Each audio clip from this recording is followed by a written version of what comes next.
회계연도 서울시 및 교육청 예산안 분석 토론회를 힘찬 박수와 함께 시작하겠습니다. 바쁘신 와중에도 불구하고 이렇게 참석해 주신 신원철 의장님과 이재석 대표님 그리고 여러 시의원님들께 감사의 말씀을 드립니다. 신원철 서울시의회 의장님을 모시고 귀한 말씀을 청해 듣도록 하겠습니다. 큰 박수로 부탁드립니다. 제가 처음에 2010년도에 시작할 때 그때 예산 규모가 한 21조 정도로 이제 기억이 됩니다. 근데 올해 뭐 아시다시피 39조 5,280여 약 40조 가까이, 그러니까 2배 가까이 이제 볼륨이 커졌습니다. 작년에 비해서도 한 3조 7,800억 원, 그러니까 한 10% 정도가 이제 늘어난 거죠. 확대 예산을 이제 편성을 좀 했고, 근데 저희들도 이 많은 40조 이 확대 예산에 대해서 물론 쓰임새가 다 있겠지만 어떻게 좀 들여다봐야 될지 좀 걱정되는 부분이 있습니다. 아마 오늘 이렇게 토론에서 나온 이 방향에 대해서 우리가 예산안 심사할 때 또 큰 도움이 되지 않을까 싶습니다. 제가 그 책의 인사말에도 있지만 창을 베고 누워서 아침을 맞는다라는 칭과 대단이라고 하는 사자성어죠. 그런 자세로 우리 의원들이 이번에 좀 임해야 되지 않을까 싶습니다. 그 좋은 제언들 많이 해주시고 여기 또 여러 우리 의원님들이 함께 하시는데 그 예산안 심사할 때 그 오늘 나온 걸 좀 그 기반으로 해서 좀 꼼꼼히 예산을 좀 들여다보는 소중한 시간이 되기를 간절히 바랍니다. 감사합니다. 이어서 오늘 행사를 공동 주최하시는 서울시민재정네트워크 이재석 대표님의 인사 말씀을 듣도록 하겠습니다. 네, 반갑습니다. 먼저 의장님이 먼저 제가 좀 하고 싶었던 말씀을 다 해버렸네요. 이게 휙하니 10년이 지났습니다. 사실 휙하니 10년이 지났고요. 처음에 시작할 때 아주 이 묘하게 비슷한 분위기가 있거든요. 그게 뭐였었냐면 오세훈 시정 그 시의회 때가 지금 같은 구조랑 거의 흡사했거든요.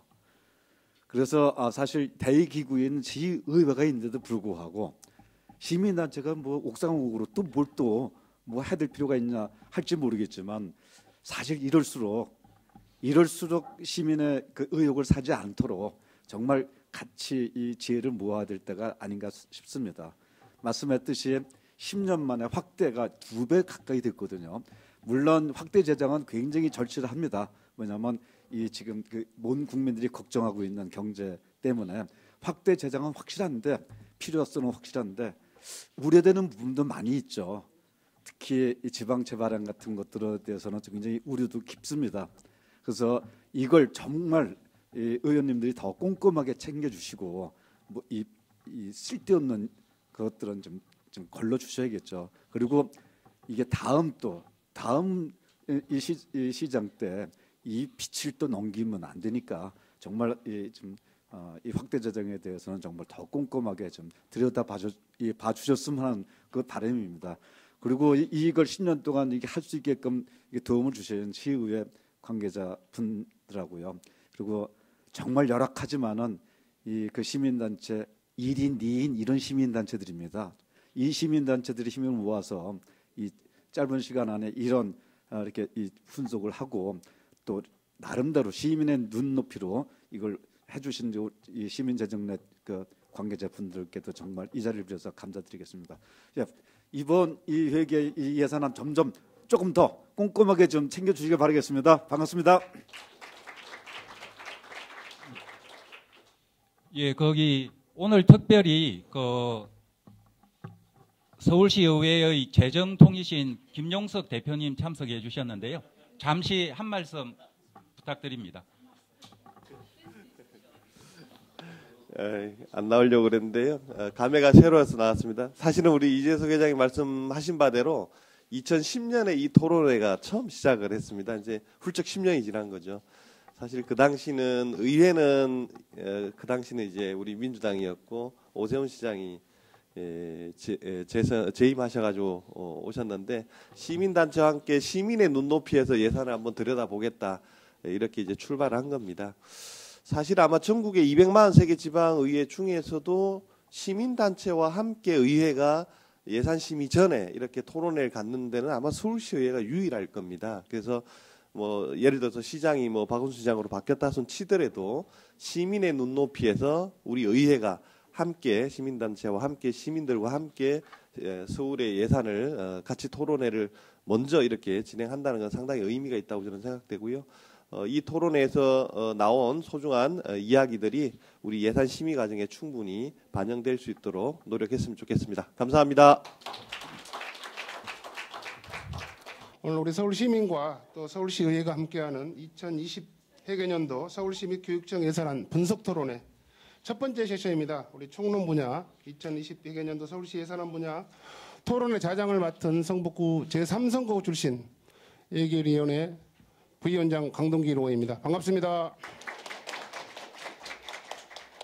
오늘 토론회가 내년도 서울시 예산안 심의 등에 도움이 되는 자리가 되었으면 합니다. 발제자가 발표를 해주신 후에 우리 지정 토론자 세 분이 토론을 해주는 순서로 하겠습니다. 자, 그럼 우리 남승우 예산정책 담당관님 발제문을 발표해 주시기 바랍니다. 예, 안녕하세요. 서울시의회 예산정책 담당관 남승우입니다.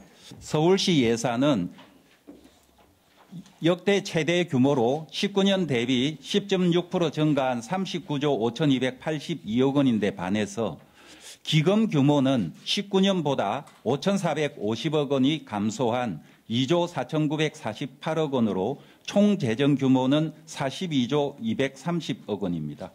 서울시 예산안 분석 내용에 대해서 말씀드리겠습니다. 서울시 예산안 분석과 관련을 해서 저희 내부에서는 이 서울시의 확대 재정의 총 규모와 세입 구성상의 문제점을 확인 점검하고 확대된 재정의 재원 배분 적정성 검토 그리고 중점 투자 사업의 효과성과 적정성 점검 및 지속 가능성 검토 등에 좀 중점을 둬서 내용을 구성을 했습니다. 첫 번째 총 규모 분석으로 서울시 2020년 예산은 중앙정부의 2020년 예산안 증가율 9.3%보다 높은 10.6%로 증가하였지만 19년 추경 예산 규모와 비교하면 2% 증가한 수준입니다.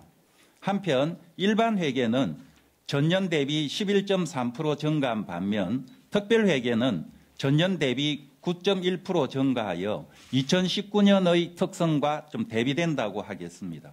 2020년 서울시 전체 세입 예산 증가액 3조 7,866억 원에서 각각 어떤 세목이 증가하였는지에 대한 내역을 살펴보면 지방세 증가액이 가장 많은 1조 7,666억 원으로 전체 세입 예산 증가액의 46.7%를 차지하고 있는데 지방세 증가액의 상당 부분은 지방소비세, 취득세, 지방소득세 증가분 등이며 자동차세의 경우에는 2019년 세입 전망치보다 2천억 원이 더 증가한 것으로 추계를 하고 있어 국토부와의 안분 비율에 따라서 세수 문제가 유동적일 수 있겠습니다. 세외 수입은 19년 대비 3,801억 원 증가한 4조 4,329억 원이 편성되었는데 2014년부터 총 4차례 무산되었던 DMC 랜드마크 부지 매각 대금 7,500억 원을 포함하고 있어 세수 확보의 불안정성이 있다고 하겠습니다. 국고보조금은 기초연금, 아동수당, 의료급여기금, 신혼부부 매입 임대 등에 대한 국고 증가분이며 공채 및 차입금은 전년 대비 6,596억 원 증가한 3조 263억 원입니다. 보전 수입 등 및 내부 거래는 전년 대비 985억 원 감소하나 감채기금에서 3천억 원이 도시철도 건설 사업비 특별회계의 세입으로 이전되었기에 부채 상환 목적의 감채기금이 특별회계로 이전되어 내부 거래되는 상황입니다. 종합하면 국고보조금의 비중이 27.7%, 공채 및 차입금의 비중이 17.4%입니다. 이 둘을 합하면 전체 세입 증가액의 비중이 48.5%를 차지하고 있어서 자체 수입이 아닌 이전 재원이나 채무 증가가 재정 확대에 필요한 세수 증가에 커다란 영향을 미치고 있는 점들로 확인할 수 있겠습니다. 두 번째, 재정 건전성 분석으로 2017년 이후 서울시와 투자기관의 채무는 계속 증가하고 있고 특히 2019년과 2020년 재정 확대로 채무 부담이 급증하여 2020년 18조 6,999억 원으로 3조 1,335억 원이 증가할 전망이며 이에 따라 채무 관리가 필요한데 그것은 2020년 서울시 지방채 발행 계획액이 3조 263억 원으로 지방채 총 발행 한도액을 초과하여 행안부의 승인을 얻어서 지방채를 발행하고 있는 상황이 그것을 방증하고 있다고 하겠습니다. 채무와 함께 서울시와 투자기관의 부채는 2018년 대비 2019년에도 증가하여 2019년 말에는 39조 9,421억 원에 달할 전망입니다. 세 번째로 지방채 발행 계획에 대한 분석으로 2020년 지방채 발행 규모는 총 40개 사업 3조 263억 원으로 19년 대비 6,242억 원 증가하였는데 지난해 예산안 분석에서도 지적하였듯이 생활 밀착형 문화시설 확충 사업에 2019년 717억 원에 이어 2020년에 다시 740억 원의 지방채를 계획하고 있는데 이러한 사업들이 과거에는 일반 회계 사업으로 진행되었다라는 점에서 이들 문화시설 확충 사업이 지방채를 발행하여 추진할 만큼 긴급하고 꼭 필요한 사업인지에 대한 구체적인 점검이 필요하다고 하겠습니다. 서울시는 2020년 중점 투자 사업 내용으로 확대 재정을 통한 활력 경제로의 전환을 목표로 7대 분야에 중점을 두고 예산을 편성하였는데 이에 대한 의견을 말씀드리겠습니다. 첫째, 신혼부부 등 주거 지원 확대를 위해서 신혼부부 매입임대, 청년 매입임대, 일반 다가구 매입임대 사업에 전년 대비 3,226억 4,100만 원이 증가한 6,886억 3,300만 원의 예산을 편성하였으나 해당 사업의 취지에도 불구하고 사전 수요조사 여부, 매입 대상 지역의 주거 환경 및 교통 편의 등 주거 인프라에 대한 사업 성과나 효과가 저조할 수 있으므로 사업 규모에 대한 점검이 필요하며 특히 총 2,390억 원의 지방채 발행 계획 사업임을 고려할 때 더욱 그러하다고 하겠습니다. 특히 신혼부부 매입 임대 사업의 경우 2019년 50% 보조 사업으로 1,400호를 보급을 목표로 사업을 추진하였는데 매입 실적이 저조한 상태이고 2020년에는 국비보조 1,400호와 서울시 자체 사업으로 1,800호를 매입하여 4,090억 원이 소요되는 대규모 계획인데 2019년 10월 31일 투자심사를 거쳐서 바로 다음 날인 예산안을 제출함에 따라 해당 대상자 수에 대한 실태조사가 없고 19년보다 확대된 물량을 집행할 세부 추진 계획이 미비하며 신청 자격 기준에 소득 기준은 있으나 재산 기준이 없어 타 임대 사업과의 형평성 등의 비교 검증이 미비한 상태이고 일부 재원이 지방채 발행으로 조달된다라는 점을 고려하여 물량을 무조건 늘리는 방식보다는 사전 실태조사에 따른 적정 규모의 예산 평선 점검이 요청된다고 하겠습니다. 두 번째, 완전 돌봄 체계 실현에 대한 내용으로 서울시는 인구절벽 상황을 타개하기 위한 방안으로 완전 돌봄 체계를 구축 목표로 2조 1,595억 원을 편성하였는데 일례로 촘촘한 초등 돌봄 체계 구축 사업의 하나로 키움센터 124개소를 확충 운영하는 데 필요로 되는 730억 1,900만 원을 편성하였는데 2019년 키움센터 설치 사업 예산 125억 원 중 71%에 해당되는 91억 원을 명시이익을 요청하였다라는 점에서 124개소 확대 설치 사업이 대상지 확보나 협의 보상 여부 그리고 공사 일정 등에 대한 문제로 2월 발생이 생겨날 수 있기 때문에 적정 규모에 대한 판단이 요청된다고 하겠습니다.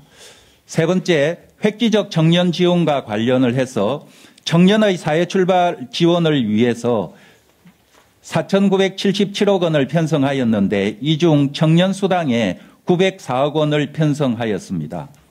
그런데 청년수당의 경우 19년에 150억 원에서 6배 정도로 늘어났고 약 3만 명을 지원한다라는 계획인데 사업 취지나 목적 등을 이해할 수 없는 것은 아니지만 그 외부 기관의 객관적 성과 평가가 미비한 상태에서 그 성과나 효과가 불분명하거나 검증되지 않았음에도 기본소득의 성격을 띤 예산을 대규모로 편성하였는 바 예산 편성의 적정성에 대한 검토가 요청되며 기존의 신청 및 관리 절차에 대한 제도 보완이 우선적으로 시급히 요청된다고 하겠습니다.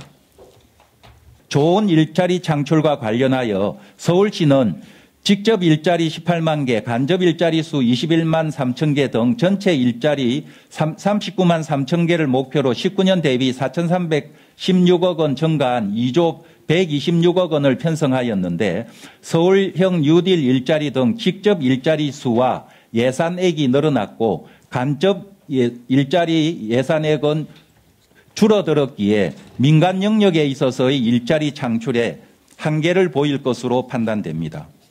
대기질 개선과 관련을 해서 미세먼지 저감, 온실가스 감축을 위해 총 8,111억 원의 예산을 편성하였는데 이 사업 집행 가능성이 불분명함에도 불구하고 대규모 예산을 편성한 사례들이 있다고 하겠습니다. 실례로 지하역사 공기질 개선 사업의 경우에 전년 대비 404억 1,700만 원이 증가한 729억 1,700만 원을 편성하였는데 2019년 추경 예산을 포함한 574억 3,600만 원이 편성되었으나 2019년 9월 현재 실집행률을 보면 0.24%로 저조한 상태라고 하겠습니다. 일곱 번째, 생활 SOC 확충과 관련을 하여 총 3,324억 원의 예산이 편성되었는데 도서관 관련 예산은 증가한 반면 시민생활체육 관련 예산은 감소한 것으로 나타났고 생활 SOC 사업이 경기 부양과 일자리 창출에 기여할 수 있도록 예산의 적기 집행 및 관리가 필요한 것으로 보여집니다. 그런데 서울시는 균형발전특별회계로 서울공예박물관 건립 등 이 생활 SOC 사업에 을 진행을 하고 있고 이 중 총 375억 원의 지방채를 발행을 해서 사업을 추진을 하고 있기에 이들 사업이 지방채를 발행하여 사업을 추진할 만큼 중요하고 시급한 사업인지에 대한 여부와 이 중 일부 사업은 균형발전특별회계의 취지에 부합하는 사업인지에 대한 점검이 요청된다고 하겠습니다. 2020년 순계기준 사업비는 전년 대비 2조 2,053억 원 증가하였는데 사회복지 부문의 증가액은 1조 7,215억 원으로 가장 크고 증가율은 15.4%입니다. 주택 분야 부문 증가율은 36.2%로 가장 높고 일반 행정 부문의 증가율은 29.5%이며 산업경제 부문의 증가율은 32.3%로 크게 증가한 반면 도로교통 및 도시안전 증가율은 낮은 상태입니다. 이는 18년에 공원환경 분야가 대폭 증가하였고 빈집 매입 임대를 위해서 도시계획 및 주택정비 부분이 111.4% 증가한 것과 상당히 이렇게 대비되는 재원 배분이라고 하겠습니다.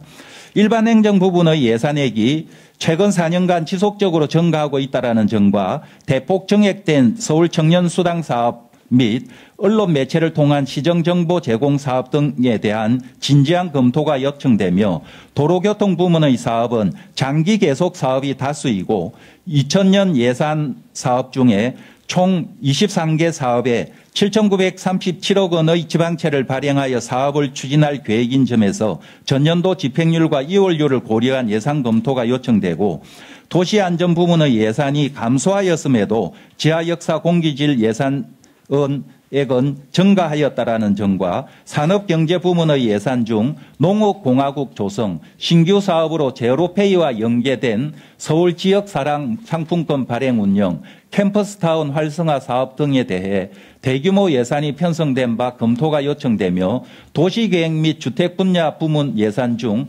각종 주택 공급 사업의 대규모 예산 증액과 광화문 일대 역사성 장소 회복 사업에 684억 원의 예산이 편성된 바 예산안 심사 시에 종합적인 검토가 필요하다고 하겠습니다.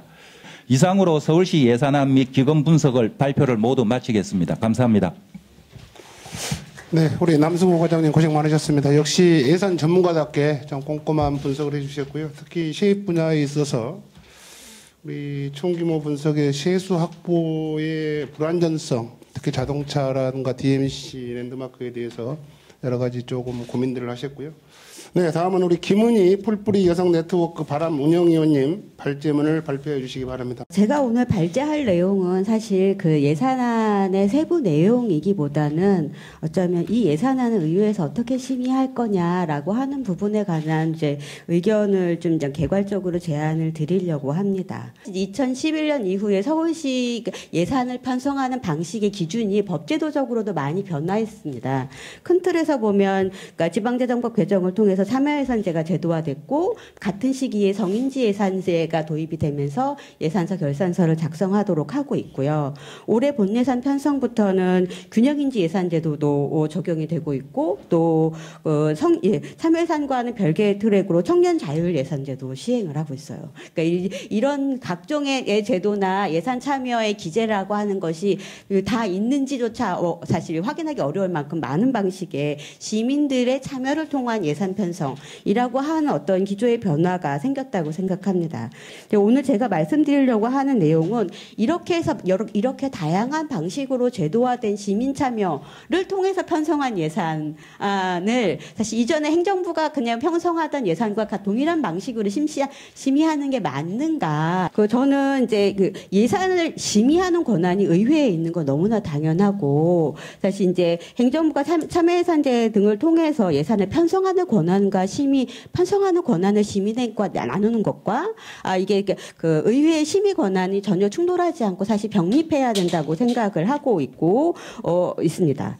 그럼에도 불구하고 사실 의회 의원님들은 시민 유권자들의 선택을 통해서 사실 이제 선출되는 선거를 통해서 당선되신 선출직 의원이고 거기에서 가장 중요한 게 시민들의 의견이기 때문에 이 시민들의 의견이 반영된 예산안을 사실 가볍게 다룰 수는 없어요. 그래서 이제 그리고 시민의 입장에서도 다양한 방식으로 제안을 했는데 그게 의회를 통과하면서 어떻게 변화했는지에 관해서 알 길이 없다고 하거나 아니면 그렇게 조정된 내용이 동의하기 어렵다고 했을 때 어떻게 할 거냐라고 하는 지점에서 약간 다소간의 이거는 이제 이제 갈등이 있을 수밖에 없다고 생각을 하고요. 과연 그러면 그동안 매년 이제 참여예산제가 시행된 이후에 이 예산서의 부속 서류로 오왔던 참여예산위원회에서 제출된 예산안에 대한 시민 의견서 라고 하는 것들이 쭉 제출이 되지만 그것에 대해서 어떻게 판단했는가에 관해서 의회가 공식적으로 응답하는 것을 사실은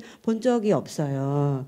이런 것을 통해서 본다고 했을 때 의회가 이렇게 예산안 심의 시작하기 전에 시민과 함께 하는 토론회를 사실 꾸준히 지속적으로 해주시는 게 너무나 감사하고 의미 있는 일이지만 이제 여기서 좀 한 발 더 나갈 때가 되지 않았나. 이를테면 시민이 참여해서 편성된 예산은 우리가 어떻게 심의했는가 에 관해서 시민들이 읽을 수 있는 내용으로 보고되도록 하는 것이 이게 제도적이로든 아니면 서울시 의회가 자발적으로든 하는 게 꼭 필요하다. 의회가 어떤 기조를 가지고 예산을 심의했는가 그 결과가 어떻게 달라졌는가에 관해서 시민들과 이후에 사실 소통하는 그러니까 행정부가 확정된 예산안을 발표하고 집행하는 것과는 다른 차원에서 의회에서 한 번 더 그런 어떤 기조와 설명 입장차가 어느 어느 지점이었는지 관한 것들에 관한 얘기들을 해주시는 게 필요하다고 생각합니다.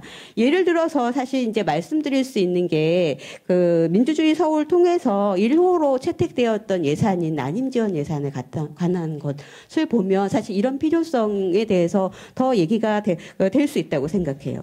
이게 그 제안이 됐고 논쟁의 과정에서 사실 예산 집행이 안 되고 뭐 내년도 예산안 안에 다시 포함이 되는 방식으로 되어 있고 예산을 집행하는 내용적으로 달라졌어요. 처음에 제출됐던 것은 서울시가 센터를 설립해서 난임 지원을 하는 것으로 했다가 지금 이제 여러 가지 논쟁 끝에 당사자를 지원하는 방식으로 변화했습니다. 이 부분에서 보면 얘도 이제 사실 이제 그러니까 난임 가구 당사자의 고충이나 이걸 어떻게 국가가 지원할 거냐라고 하는 것은 매우 중요한 문제이고 존중받아야 할 것 이제 내용이지만 국가가 어떤 여성의 건강권이라든지 아니면 저출산을 극복하는 방식의 정책의 기조나 우선순위 이 속에서 이것을 바라보고 있느냐 구체적으로 당사자 지원이 가시적으로 보이는 부분에 대해서는 되게 호응도 높고 지지도 사실은 많은데 그게 전체적인 정책의 기조와 맞는가 우선순위에 배치되어 있는가라고 하는 지점은 사실은 좀 다르다는 거예요. 여성운동 안에서도 이 난임 지원 부분에 관련돼서 예산이 최근에 다른 지자체에서도 증가하고 있는데 이게 과연 여성의 건강권을 보장하는 방식이냐에 관해서 상당한 문제의식을 가지고 있고 제가 알기로도 최근에도 연이어서 몇 차례에 걸쳐서 관련된 토론회가 개최되었고 그 토론회 자리에서 보건복지부 어떤 담당 공무원들도 이런 지점에 대한 문제의식을 뭐 공유하고 있기 때문에 어떻게 개선할 건지에 관한 고민들을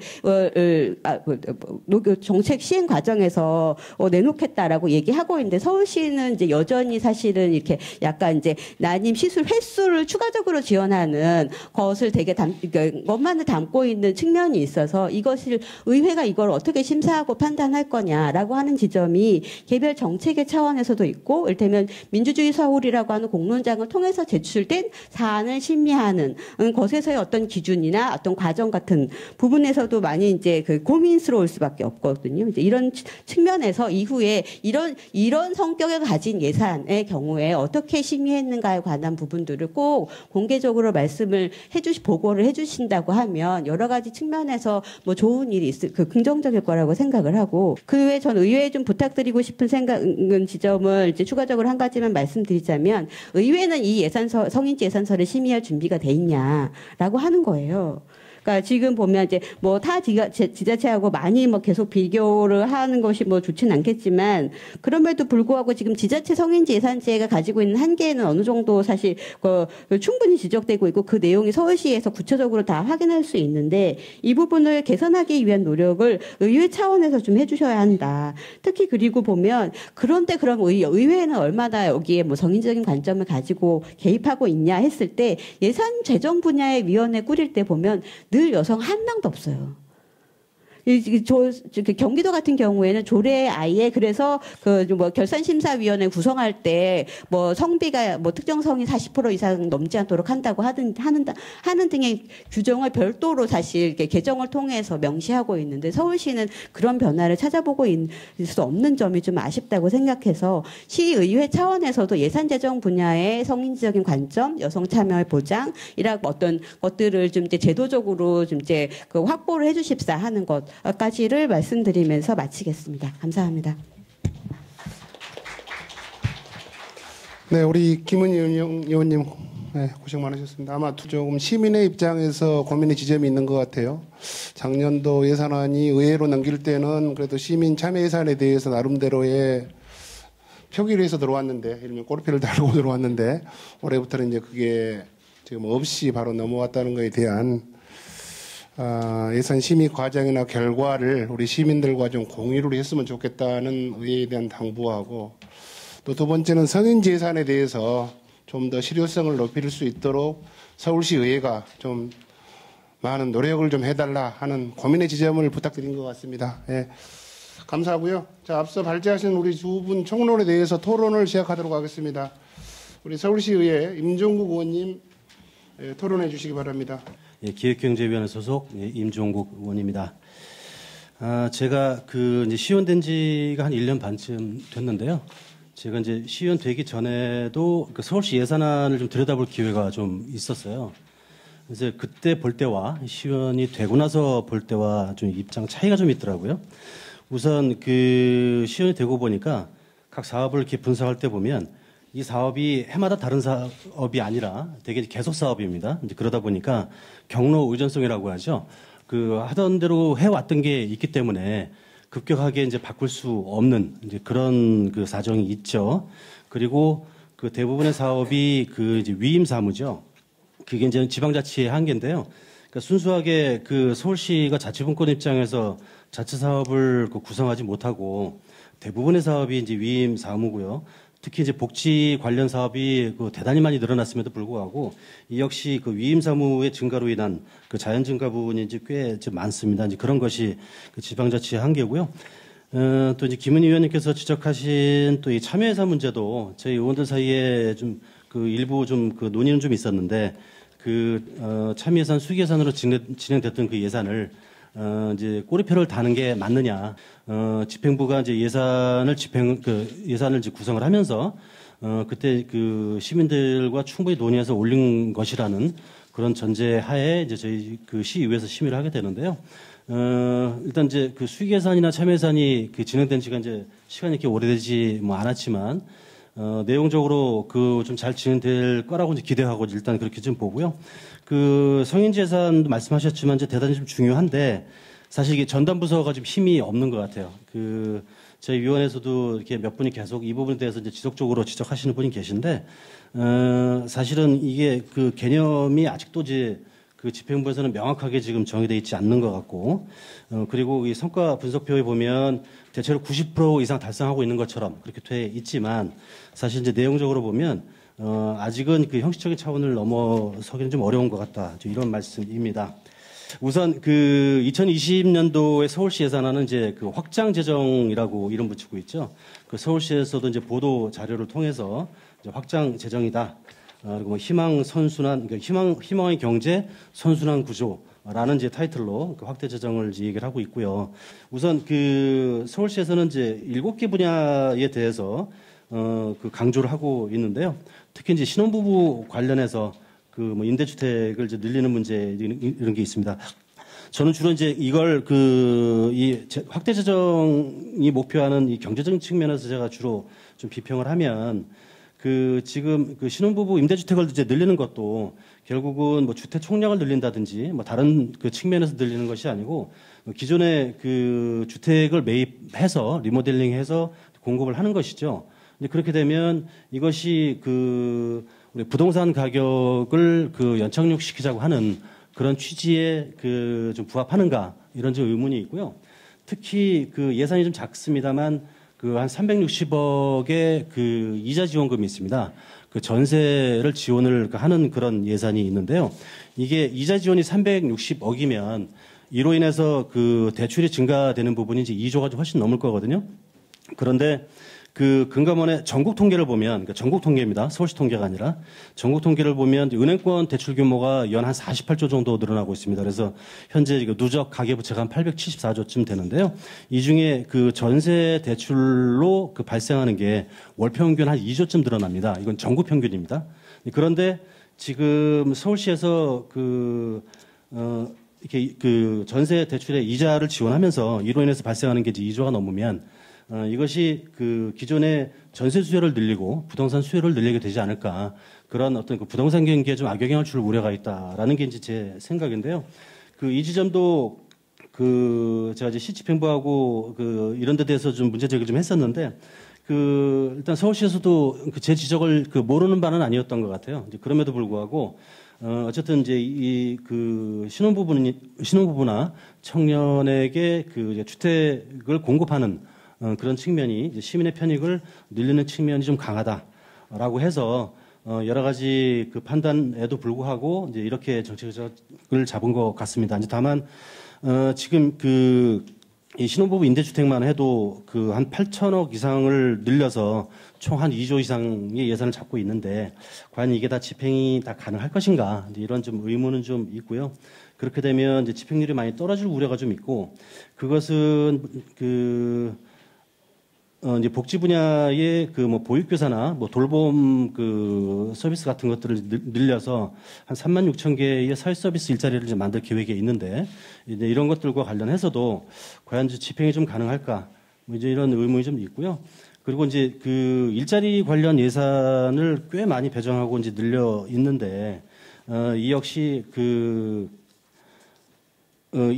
일자리를 늘리는 것이 이제 그러니까 질 낮은 일자리를 많이 양산하는 것이 아니냐 이런 비평이 있는데 이런 비평에 대한 보완이 아직도 많이 좀 부족하다 뭐 이런 좀 측면이 있어서 그러니까 투입하는 예산만큼 일자리가 늘어나는 그런 어떤 좀 그 단순한 차원에서 좀 더 나가야 되는데 아직은 좀 그게 좀 더 필요하다 좀 이런 말씀입니다.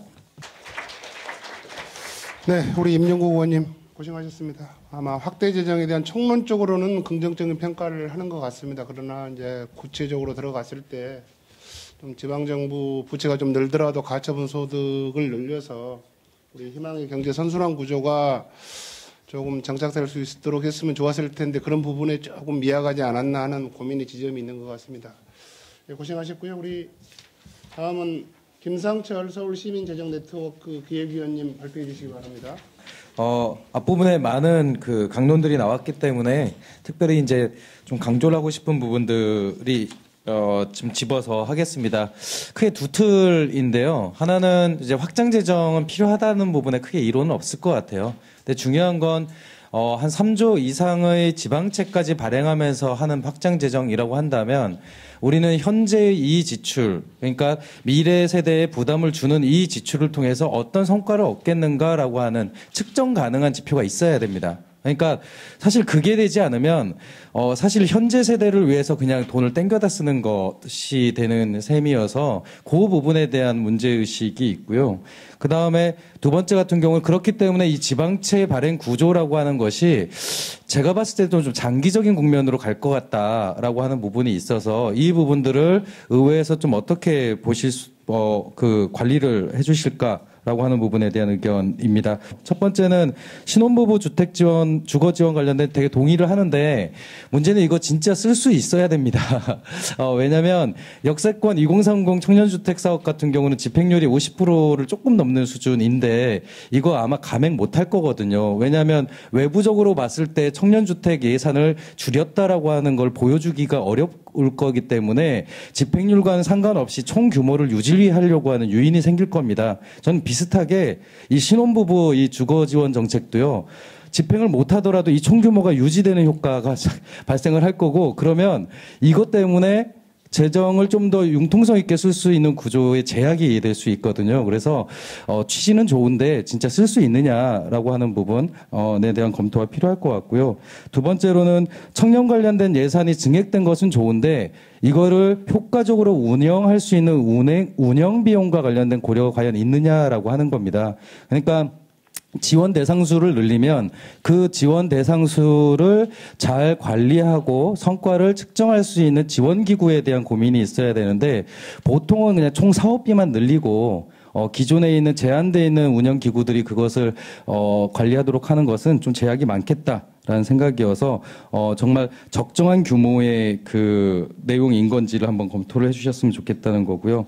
세 번째는 지금 확장 재정 과 관련된 이제 성과와 관련돼서 좀 드리고 싶은 의견인데 기존의 선행 연구들의 결과를 보면 수송 및 교통이나 국토 및 지역 개발의 경우에는 이제 GDP를 올리고 실업률을 낮추는 데에는 효과가 있지만 소비자 물가를 올리는 효과가 생깁니다. 그러니까 즉 오히려 서민들한테는 부정적인 영향을 줄 수 있습니다. 앞서서 가계 부채를 줄이는 게 목적이다라고 한다면은 사실은 이제 안 맞는 부분이 있는 거고요. 오히려 민간 소비를 넓힌다라고 하면은 교육이나 사회복지, 보건 쪽에 지출을 늘려서 실제로 민간 소비로 빼야 됩니다. 그러니까 사교육에 쓸 돈을 소비로, 교육에 그 복지에 쓸 돈을 병원비로 쓸 돈을 소비로 빼내주는 정책이 훨씬 더 효과적이다라고 하는 게 이미 검증이 된 거거든요. 그런데 안타깝게도 서울시의 확장 재정은 대부분 SOC 중심이고 이 SOC 중심이라고 하는 것이 결국에는 GDP를 늘리고 그 다음에 물가를 상승시켜서 오히려 자산을 갖고 있지 못한 서울 시민들에게는 더 부작용이 클 것 같다는 것이 적어도 선행 연구의 결과에 따르면 나타날 것 같다는 겁니다. 이를테면 좋은 복합시설을 만들면 그것이 주변의 월세나 혹은 전세가를 올리기는 효과가 생긴다면 집을 갖고 계신 분들한테는 차익이 생기는 거지만 오히려 우리가 보호해줘야 되는 임차인한테는 부담을 안기는 효과가 될 거거든요. 그러니까 정확하게 이 확장 재정의 효과가 누구에게 이익을 주고 누구에게 손해가 갈 거냐라고 하는 부분에 대한 진단이 있는가라는 질문을 하고 싶고, 저는 이거는 의회에서 좀 면밀히 검토를 해주셨으면 좋겠습니다. 그러니까 확장 재정이 좋다 나쁘다가 아니라 이 확장 재정이 누구에게 이익이 되도록 하는 거고 누구에게 피해를 주는 건가라고 하는 부분을 좀 짚어주셨으면 좋겠다라는 취지의 이야기이고요. 마지막으로 그냥 딱 한 가지 하고 말씀을 마치겠습니다. 민선 3기가 아까 7기가 시작이 됐는데 이 성과지표상의 비전 체계에 따라서 성과지표가 바뀐 게 거의 확인되지 않습니다. 그러니까 성과주의 예산 체계 내에서 성과지표가 가장 중요한데 임기가 바뀌고 비전 체계가 바뀌었는데도 불구하고 개별 사업을 평가할 수 있는 성과지표가 바뀐 게 거의 확인이 되지 않는다는 뜻입니다. 그러면 뭐냐면 포장지는 바뀌고요. 속살이 하나도 안 바뀌었다는 거거든요.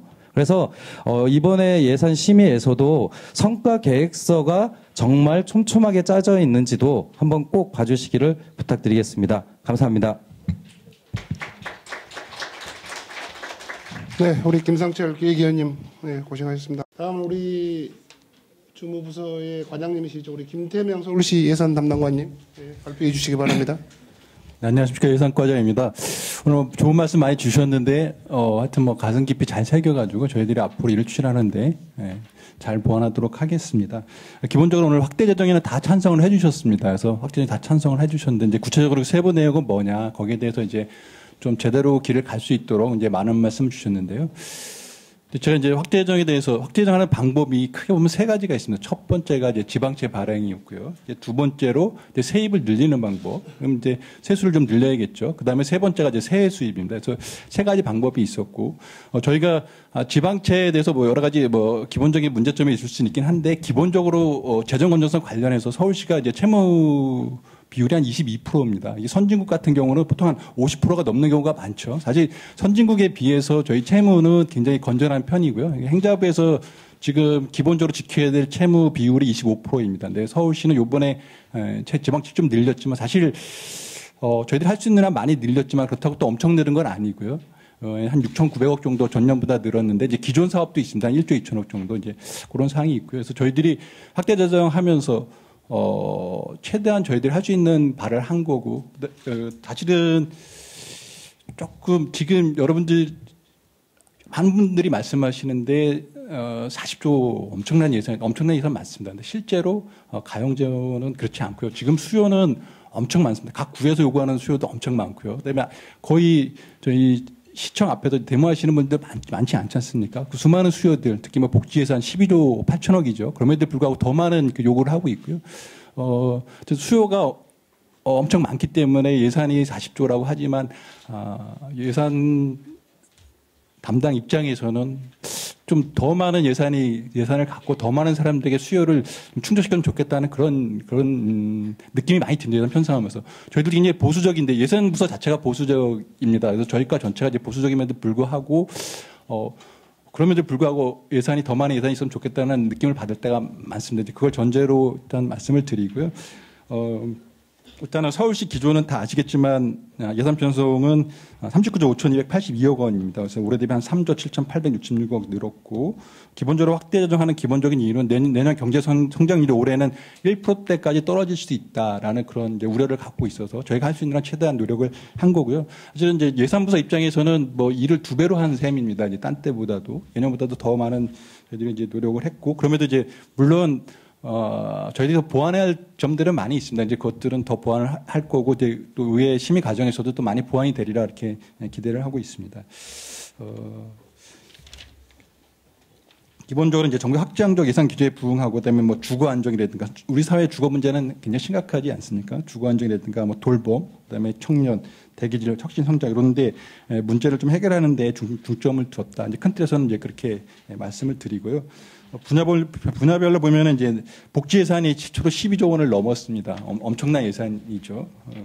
두 번째로 이제 재정 여건 전망은 다들 아시겠지만은 뭐 일본 수출 규제라든가 미중 무역 분쟁, 중국 경기 둔화 등으로 해서 이렇게 밝지만은 않습니다. 물론 성장은 할 건데 성장세는 이제 둔화될 거다 이렇게 저희들이 전망을 하고 있고요. 그다음에 주요 세원인 이제 시세 관련해서 제가 이제 다시 말씀드리겠습니다. 올해는 이제 다들 아시겠지만 이제 순세계 잉여금 곳간에 많이 쌓아두고 있다 이런 말씀을 언론에도 났고 했는데 이제 그 순세계 잉여금이 재원이 뭐냐면은 첫 번째로는 이제 불용액입니다. 불용액이고 두 번째로는 이제 세수입니다. 세입이 세입이 저희가 이제 특히 재무국이나 예수는 좀 보수적이다 보니까 세입을 좀 덜 잡는 그런 경향이 있었습니다. 그래서 올해까지 그렇고요. 그래서 올해도 한 19년대도 한 8천억 정도 아마 예산이 더 거칠 걸 가능성이 있어서 낸 20년에는 저희들이 적극적으로 잡았습니다. 그래서 순세계 잉여금 최소화하기 위해서 일단 세입을 한 9.9% 정도 늘어날 걸 전망해서 적극적으로 잡았고요. 그다음에 두 번째로 아까 이제 세외 수입도 좀 확대하기 위해서 그 불용액인가 세입 확대되는 것들을 염두에 두고서 저희들이 이제 그 세외 수입도 좀 확대해서 잡았습니다. 그래서 DMC 랜드마크라든가 이런 것들 순세계 잉여금을 좀이라도 좀 최소화시키기 위해서 그다음에 또 확대 재정하는데 저희가 예산을 활용하기 위해서 이렇게 적극적으로 예산을 잡았다는 말씀을 드리고요. 그 신혼부부 주거 지원 물론 뭐 문제점도 있을 수 있겠지만 사실은 요즘에 이제 결혼하는 사람들이 가장 힘들어하는 게 결혼을 못하는 이유가 집이 없어라는 말도 많이 하지 않습니까? 이제 그런 큰 대국적 측면에서 저희들이 이제 집중하게 된 거고요.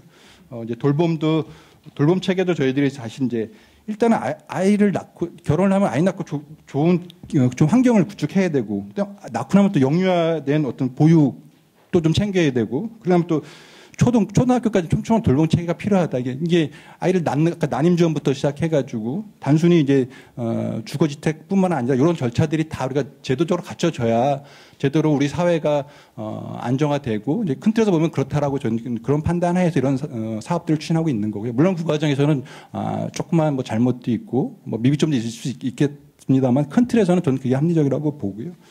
뭐 청년도 그렇습니다. 그 출발 자본 측면에서 하여튼 받는 사람들 입장에서는 굉장히 그 감사하고 고마워하는 그런 기업입니다. 뭐 일자리 창출도 뭐 부족한 부분이 있고 대개적에서는 부족한 부분이 없지 않습니다만 큰 틀에서 보면 하여튼 꼭 필요한 사업이라고 저희들은 판단을 하고 있고요. 그래서 어쨌든 최선을 다해서 저희들이 이제 노력을 할 거고 어쨌든 2020년 서울시 예산은 정부의 확장적 재정 기조에 적극 협력하고 공정한 출발설 지원이라든가 아니면 서울의 미래 투자, 시민의 삶의 질 개선이나 큰 틀에서 저희들이 예산을 짰습니다. 이제 부족한 점은 많지만 저희 집행부 입장에서는 최선을 다해서 제대로 이제 길을 갈 수 있도록 노력을 할 거고요. 우리 의원님들께서도 많이 좀 도와주십시오. 네, 이상으로 마치겠습니다. 네, 감사합니다. 지금부터 제2섹션 행자복지경제문화 토론회를 진행하도록 하겠습니다. 토론회는 김경훈 서울복지시민연대 간사님과 전상봉 서울시민연대 대표님의 발제문 발표 후 이병도 의원님, 권수영 의원님, 이혜선 복지정책과장님, 김재진 일자리정책과장님 순으로 토론을 진행하도록 하겠습니다. 네, 안녕하세요. 서울복지시민연대 김경훈입니다. 예, 앞에서 말씀하셨듯이 복지 예산이 가장 많고 거의 34% 정도 차지할 정도로 규모가 굉장히 크기 때문에 그래서 정책도 굉장히 많고요. 그럼에도 불구하고 다 돌볼 수 없기 때문에 여기서 핵심되는 7대 분야 중에서 사회복지 예산과 관련되어 있는 완전 돌봄 체계 실현, 그 다음에 신혼부부 등 주거지원 확대에 관해서 살펴보고자 합니다. 서울시는 완전 돌봄 체계 실현을 통해서 임신, 출산, 보육 전 과정의 공적 지원을 강화하겠다고 밝혔습니다. 시민이 체감할 수 있는 출산과 육아 지원을 강화하겠다는 것입니다.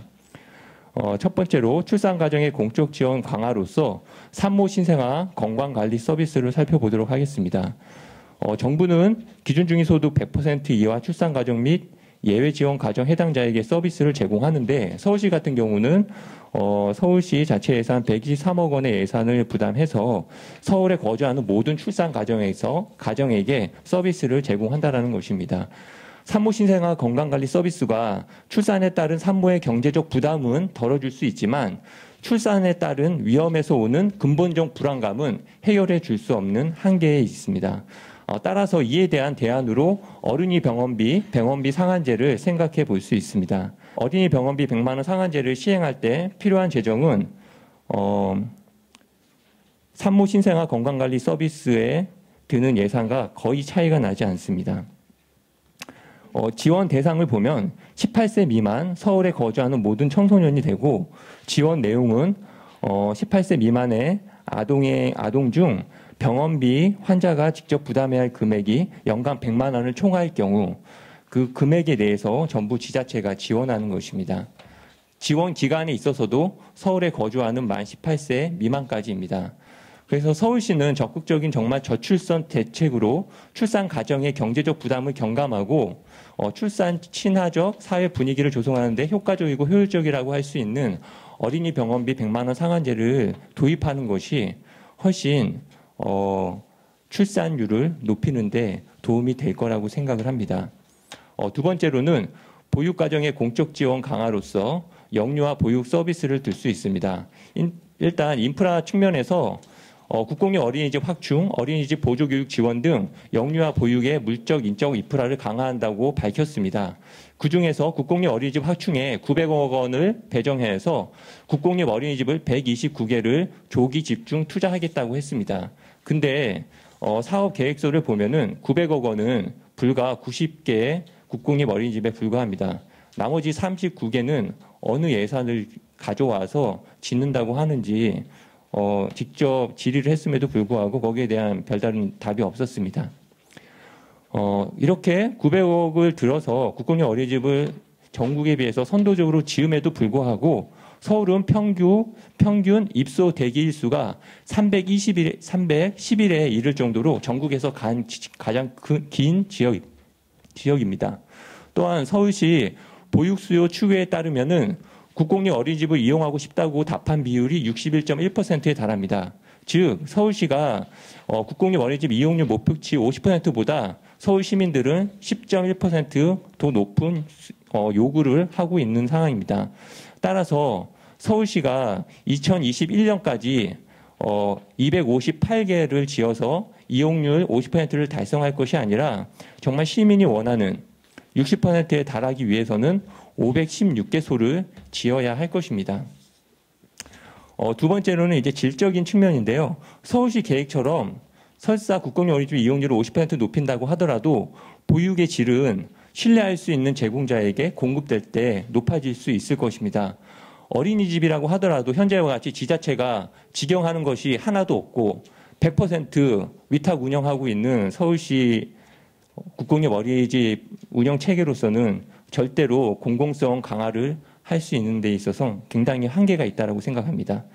왜냐하면 국공립 어린이집이라고 하더라도 민간 어린이집과 마찬가지로 교직원을 허위로 등록하거나 교구를 구입하고 리베이트를 받고 그다음에 식자재를 빼돌리는 등 그런 뉴스를 통해서 많이 여러분들도 접했을 줄로 압니다. 2020년부터 사회 서비스론을 통해 국공립 어린이집을 매년 이제 5개씩 21년까지 15개를 직접 운영하겠다라고 하는데 자료에서 보는 바와 같이 지금 전체 어린이집 같은 경우는 6,000개가 넘습니다. 그 중에서 5개를 직영 체계로 한다고 해가지고 과연 보육의 공공성이 강화될 것인가라고 했을 때는 정말 의문이 아닐 수 없습니다. 따라서 현재 위탁 운영하고 있는 국공립 어린이집, 그러니까 24%에 달하는 한 1,500개, 그거를 직영 체제로 전환을 하고 그 다음에 성과 지표도 몇 개 만들었다, 지었다라고 하는 것이 아니라 입소 대기 수를 줄이는 거, 그 다음에 직영 체계 개수를 얼마나 더 많이 높였는지 그런 등으로 성과 지표를 구축해야 정말 국공립 공공성이 강화된 질 좋은 서비스를 받을 수 있을 거라고 생각합니다. 예, 두 번째로는 신혼부부 주거 지원 정책에서 나타나는 평균의 함정에 대해서 말씀드리도록 하겠습니다. 평균이 반드시 어떤 집단을 대표하는 것은 아니라고 생각을 합니다. 여러분들도 아시다시피 여기서 만약에 저희들이 여기 참여하시는 사람들의 평균 임금이 400만 원이라고 한다면은 여기에 갑자기 이제 이재용 씨가 나타나서 이 자리에 참석하면은 평균 임금은 1,000만 원 이상으로 높아질 거라고 생각합니다. 그 1,000만 원 평균에다가 정책을 포커스를 두고 펼친다고 하면은 당연히 현실하고 많은 차이가 발생할 것입니다. 그런데 이번에 서울시 신혼부부 등 주거 정책이 어떤 이런 평균의 함정에 범하고 있는지 한번 자세히 살펴보도록 하겠습니다. 먼저 신혼부부 등 임대주택 공급에 대해서 좀 말씀드리겠습니다. 표 12에서 신혼부부 2 같은 경우 임대주택 공급 지원 대상에 대한 소득 기준이 도시근로자 월 평균 소득 100% 이하, 맞벌이 같은 경우는 120% 이하라고 되어 있습니다. 밑에 3인 가구 기준으로 표 10의 중위소득을 보면 376만 원인데요. 표 11의 평균 소득 100%를 보면은 540만 원입니다. 거의 160만 원의 차이가 나고요. 지원 대상을 맞벌이 120%로 넓힐 경우 648만 원으로 중위소득과 270만 원의 차이가 발생하게 됩니다. 결국 소득이 더 높은 사람에게 임대주택 공급 혜택이 돌아갈 확률이 높고 주거 직원이 더욱 절실한 저소득층에게 상대적으로 공급 물량이 적어지게 되는 것입니다.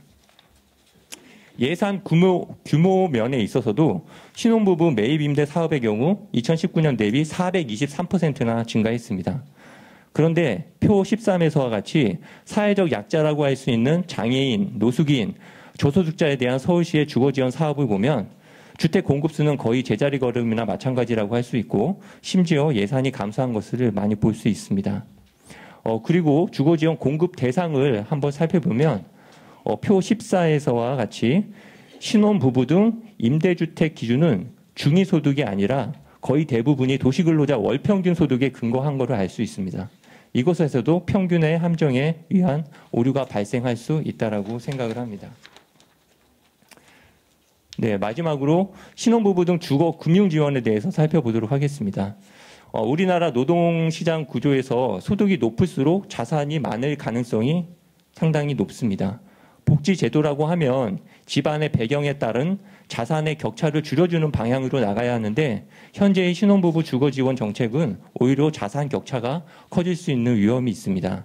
왜냐하면 임차보증금 지원 대상에 대한 소득 기준은 있지만 자산 기준을 두지 않아서 부부 합산 최대 1억 원까지 지원 대상이 늘어나기 때문에 돈 많은 무주택자에게 사실상 더 많은 혜택이 돌아갈 수 있기 때문입니다. 따라서 지원 대상에 소득 금액만 제시할 것이 아니라 중위소득 또는 평이소득과 같은 소득 기준을 구체적으로 명시하고 저소득층에게 금융지원이 많이 갈 수 있도록 평균이 아닌 중위소득으로 대상자 기준을 마련해야 할 것입니다. 예, 이상으로 발제를 마치도록 하겠습니다. 네. 김경훈 서울복지시민연대 간사님 수고하셨습니다. 전반적인 우리 35%에 달하는 12조 8,789억 원에 달하는 우리 서울시 복지 예산에 대해서 출산 지원에 대한 문제점 그리고 이에 대해서 어린이 병원비 100만 원 상한제에 대한 제한 그리고 보육 공공성의 강화 신혼부부 주거 문제에 대한 소득 기준의 구체적인 명시가 필요하다 이런 문제점을 제안해 주셨습니다. 다음은 전상봉 서울시민연대 대표님 발제문을 발표해 주시기 바랍니다. 네, 서울시민연대 전상봉입니다. 내년도 산업경제 분야 예산 편성 현황을 보면은 지금 다른 분야에 비해서 지난해에 비해서 2019년에 비해서 2,116억 원이 증가해서 8,674억 원으로 이렇게 증액이 되었어요. 그런데 꽤 큰 폭의 증액인데 이 내용은 산업경제 분야 중에 청년청이 신설되어서 예산이 크게 증가한 부분이 있고요. 또 하나는 R&D 예산이 상당 부분 큰 폭으로 좀 증액된 결과로 보여집니다. 문화관광 예산 편성 현황을 살펴보면 오히려 19년 대비해서 31억 원 정도가 줄어들었습니다. 그 주된 서울시가 밝히고 있는 이유는 전국체전 지원 예산이 일몰됨으로 인해서 따른 것이다 하는 것이고요. 먼저 산업경제 분야 관련해서 좀 각 실국별로 좀 주요 사업들에 대해서 좀 살펴보겠는데요. 경제정책실 중에 제가 좀 언급하고 싶은 건 제로페이 관련한 부분입니다. 19년 예산이 35억이었어요. 인프라 보급과 관련해서. 그리고 내년이 40억 원으로 좀 증액이 되었고요. 지원 예산이 24억 원이 편성되었습니다. 그래서 이 사업은 애초에 이제 소상공인을 지원하기 위한 좋은 취지에서 이 사업이 도입되었고 2018년 12월부터 해서 4개년도 계획으로 해서 지금 도입된 상황이고 그리고 지난 19년도에 굉장히 열심히 서울시가 모집을 했어요. 그래서 그 2018년 12월 달에 14,677개의 가맹점이 가입되어 있었는데 올해 8월 달에 이르면 16만 1,600여 개의 가맹점이 참여를 했습니다. 그래서 무려 그 가맹점은 11배나 이렇게 증가가 되었는데 실상 문제는 이 제로페이를 활용도가 굉장히 떨어진다고 하는 겁니다. 이 점에 대해서 어떻게 좀 안착을 시켜갈 것인가 하나의 한 문제가 있고요.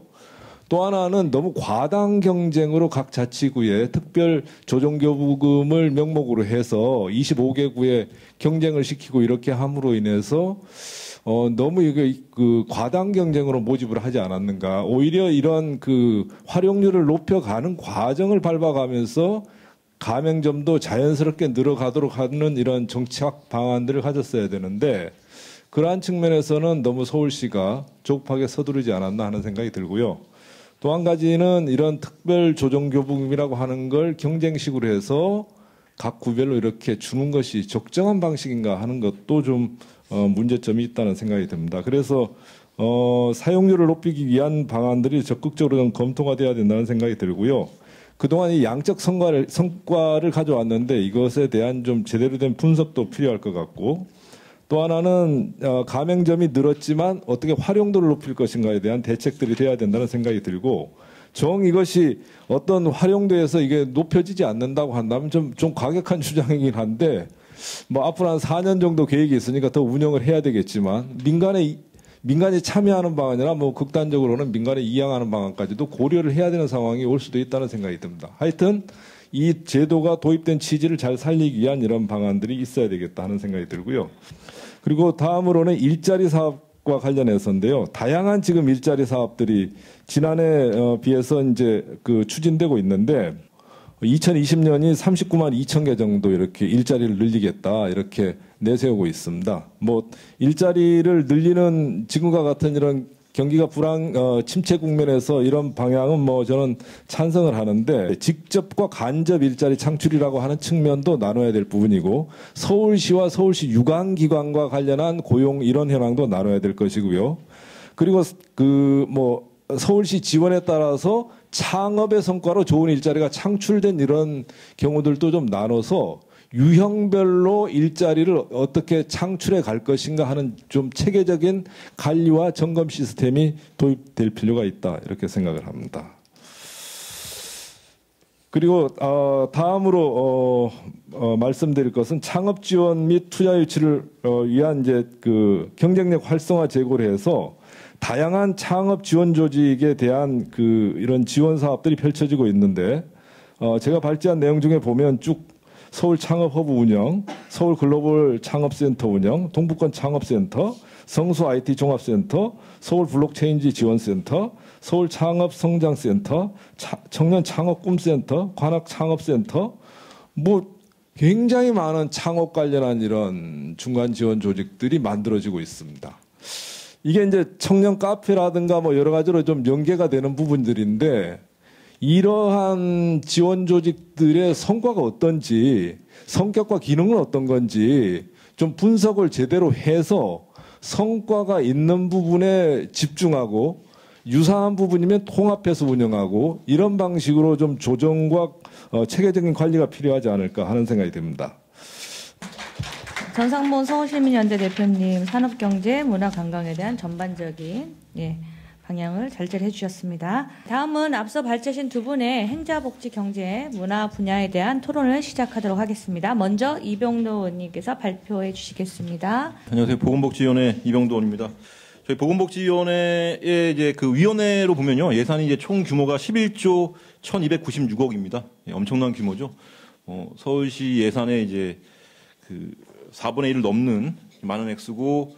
그 실급별로 간단하게 살펴보면 여성가족정책실이 2조 9,346억, 복지정책실이 7조 7,133억, 시민건강국이 4,816억 정도의 규모를 가지고 있습니다. 우선 그 여성가족정책실의 이제 사업 중에서 제가 이제 좀 주목하는 사업들, 중요하다고 생각하는 사업들이 이제 두 가지 정도 있는데요. 그걸 말씀드리면 일단은 그 여러 사회복지시설의 어떤 단임금 테이블에서 빠져 있었던 그 여성 시설들, 아동 시설들, 가족 시설들 이런 시설들의 이제 임금을 여타의 이제 사회복지 시설의 종사 임금 체계만큼 올리겠다라고 하는 것들을 서울시가 이번에 이제 반영을 했습니다. 굉장히 좋은 취지고요. 굉장히 오랫동안 이제 수건으로 남아 있었던 사업들이기 때문에 굉장히 긍정적인 어떤 그런 방향이라고 생각합니다. 다만 요 사업들에서 좀 아쉬운 것들은 결론적으로 말씀드리면 현장과의 소통이 좀 부족했다라고 하는 건데요. 그 서울시는 이제 모든 예를 들어서 지역 아동 센터라던가 아동 그룹홈의 이제 모든 시설의 종사들에게 그런 임금을 좀 적용하겠다라고 하는 게 아니라 법인 시설들, 뭐 그러니까 구립, 공립, 법인 시설과 개인 시설을 좀 차등화해서 지급하겠다. 그 전반적으로 사회복지시설의 공공성 강화라고 하는 측면에서는 그 기본적인 취지에는 공감을 하지만 당장 현장에서 이런 것들이 좀 적용됐을 때 올 수 있는 혼란 같은 것들을 좀 생각하고 충분히 소통을 했어야 함에도 불구하고 이런 것들 좀 미비했다라고 하는 것들을 좀 말씀드리고 싶습니다. 그리고 이제 올해부터 계속해서 이제 서울시에서 좀 의욕적으로 추진하고 있는 우리 동네 키움센터 내년에도 여전히 이제 굉장히 많은 그 액수가 좀 책정돼 있고요. 의욕적으로 추진하고 있는 사업인데 요 우리 동네 키움센터 같은 경우는 초등 돌봄들을 좀 이제 강화하고자 하는 취지에서 시행된 사업입니다. 기존에 지역아동센터가 있었지만 여러 가지 이제 보건복지부 지침에 의해서 지역아동센터에서는 소득 기준이나 가정 상황에 의해서 갈 수 있는 아동들이 한정됐는데 그런 것들을 없애고 모든 아동들이 초등 돌봄 그러니까 모든 초등 아이들이 갈 수 있는 키움센터를 올해도 이제 그 90여 개 확충했고요. 내년에도 124개 정도 확충될 그런 예정입니다. 예산 규모로 보면 내년에 이제 설치비 408억과 그 인건비 322억이 책정되어 있습니다. 굉장히 역시 좋은 취지의 사업이고 올바른 방향으로 생각하는데요.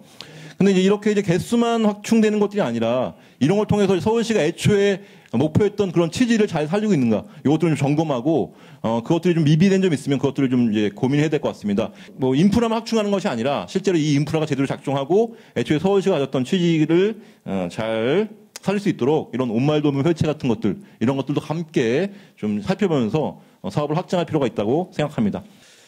그리고 복지정책실 같은 경우에 사업들을 좀 살펴보겠습니다. 어쨌든 복지정책실에서 역시 올해부터 내년까지 굉장히 좀 중점적으로 좀 확충되고 있는 사업 중에 사회서비스원이 있습니다.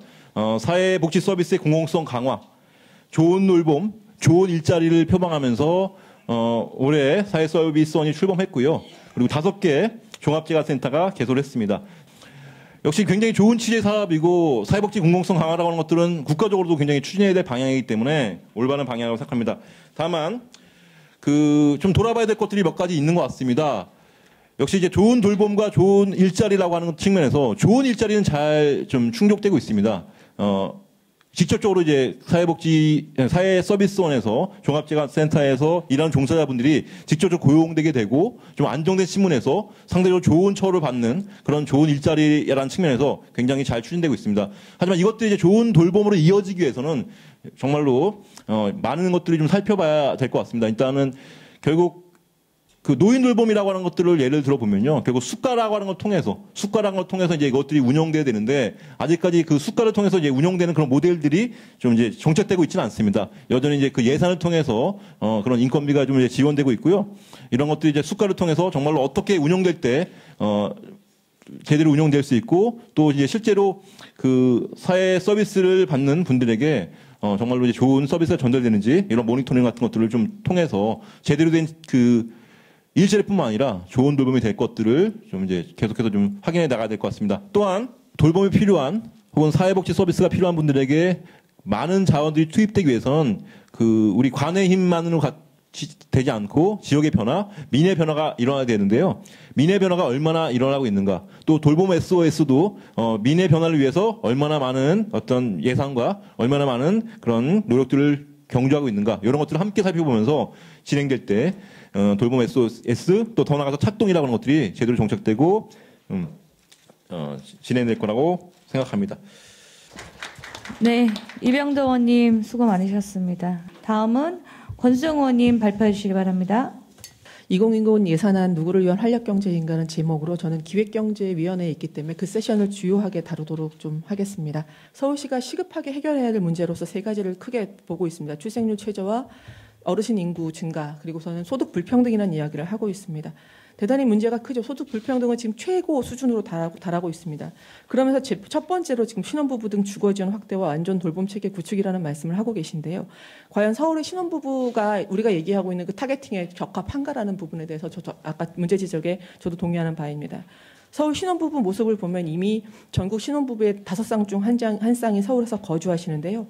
그 26만 3천 쌍 정도가 지금 2017년도에 발표되고 있어요. 이 중에 거의 14만 정도가 두 사람 다 남녀 공이 대졸자이고 우리나라 같이 이제 뭐 학업에 대한 뭐 우호적인 나라임에도 불구하고 대졸자 비율이 대단히 높고 특히나 남편이나 여성 아내 같은 경우 둘 다 관리자나 전문가 사무종사자 비율이 대단히 높습니다. 그렇기 때문에 평균 급여나 아니면 자산 같은 것들도 훨씬 도시가구 평균보다 상회하는 것이죠. 출발서부터 다른 이런 서울 신혼부부의 모습을 가지고 이분들을 말했던 것처럼 불평등 해소와 이런 것들을 해소할 수 있는 하나의 목표 타겟으로서 잡고 이렇게 많은 재원을 갖다 투입한다는 것 자체에 대해서 저는 문제시합니다. 특히나 서울을 구성하고 있는 다양한 가구 구성과 관련해서 우리가 타겟팅을 해야 될 부분이 과연 신혼부부인가라는 지점에 대해서 고민할 필요가 있다고 생각이 들고요. 이것과 더불어 출산 정책에 관련해서도 마찬가지라고 저는 봅니다. 이것이 신혼부부라는 이 타겟팅을 가지고 놓고 봤을 때 출산율, 출생률 이 부분에서 우리가 과연 해결할 지점이 더 확대될 수 있을까라는 고민이 좀 있습니다. 여성들 같은 경우에 아이를 낳지 않는 이유에 물어보면 결국은 일자리 문제가 가장 큽니다. 그리고 안정적으로 자기가 일을 하면서 아이를 낳고 기를 수 없는 환경, 임금 격차 이런 것들을 대단히 주요하게 놓고 보는데도 불구하고 이런 것들을 해소하려고 하는 노력이나 아니면 남자들, 특히 남성들의 육아휴직이나 그런 것들을 대책에 대해서는 많이 고려되고 있지 않은 부분이 많이 보입니다.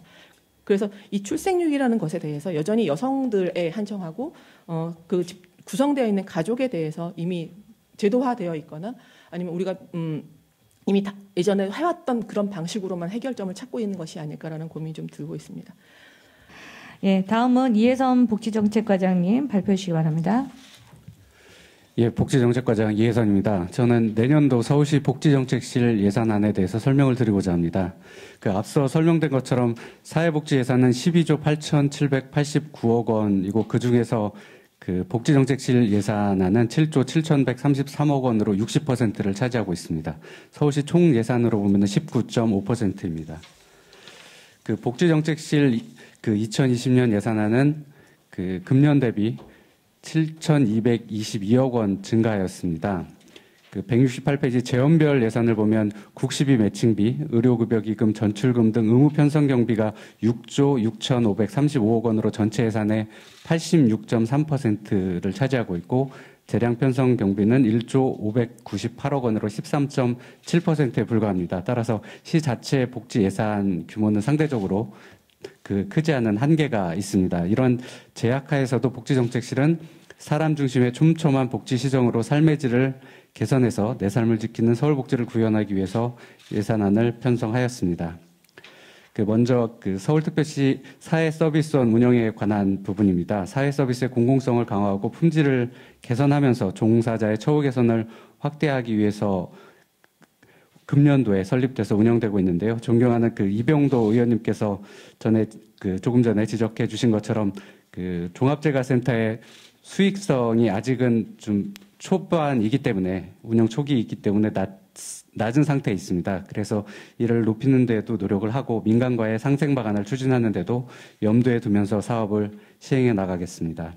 금년 7월에 개원한 성동 종합센터를 시작으로 해서 올해 말까지 5개 종합재가센터가 개원하게 되고 내년에는 산하기관 총 13개를 설치합니다. 김경훈 간사님께서 우려하시는 대로 전체 어린이집 숫자에 비하면 좀 적기는 한데요. 국공립 어린이집 5개 수탁 계획도 있습니다. 숫자는 적지만 모범적인 운영을 통해서 민간에도 그 운영 모델을 확산하는 역할을 하고자 합니다. 다음 통합적 돌봄 체계를 구축하여 서울 시민 누구나 가까운 곳에서 돌봄 서비스를 받을 수 있도록 돌봄 SOS 센터에 130억 원을 투입해서 13개구 228동의 긴급 돌봄 서비스를 제공합니다. 이병도 의원님 지적해 주셨는데요. 발굴된 서비스 대상자를 차동과 연계해서 돌봄 사례 관리가 되도록 더욱 노력을 하겠습니다.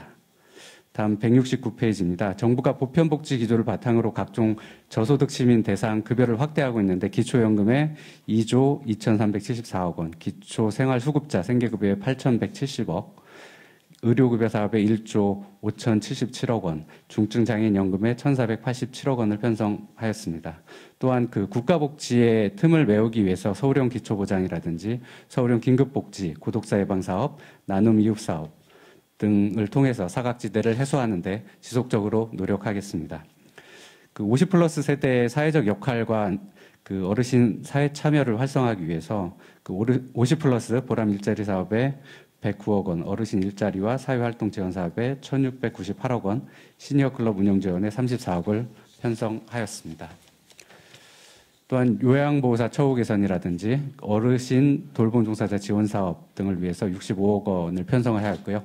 장애인 활동 지원사 보수 교육에 3억 원, 장애인 가족 지원센터 추가 설치 등을 통해서 그 장애인과 어르신을 돌보는 가족과 종사자의 행복을 지원할 예정입니다.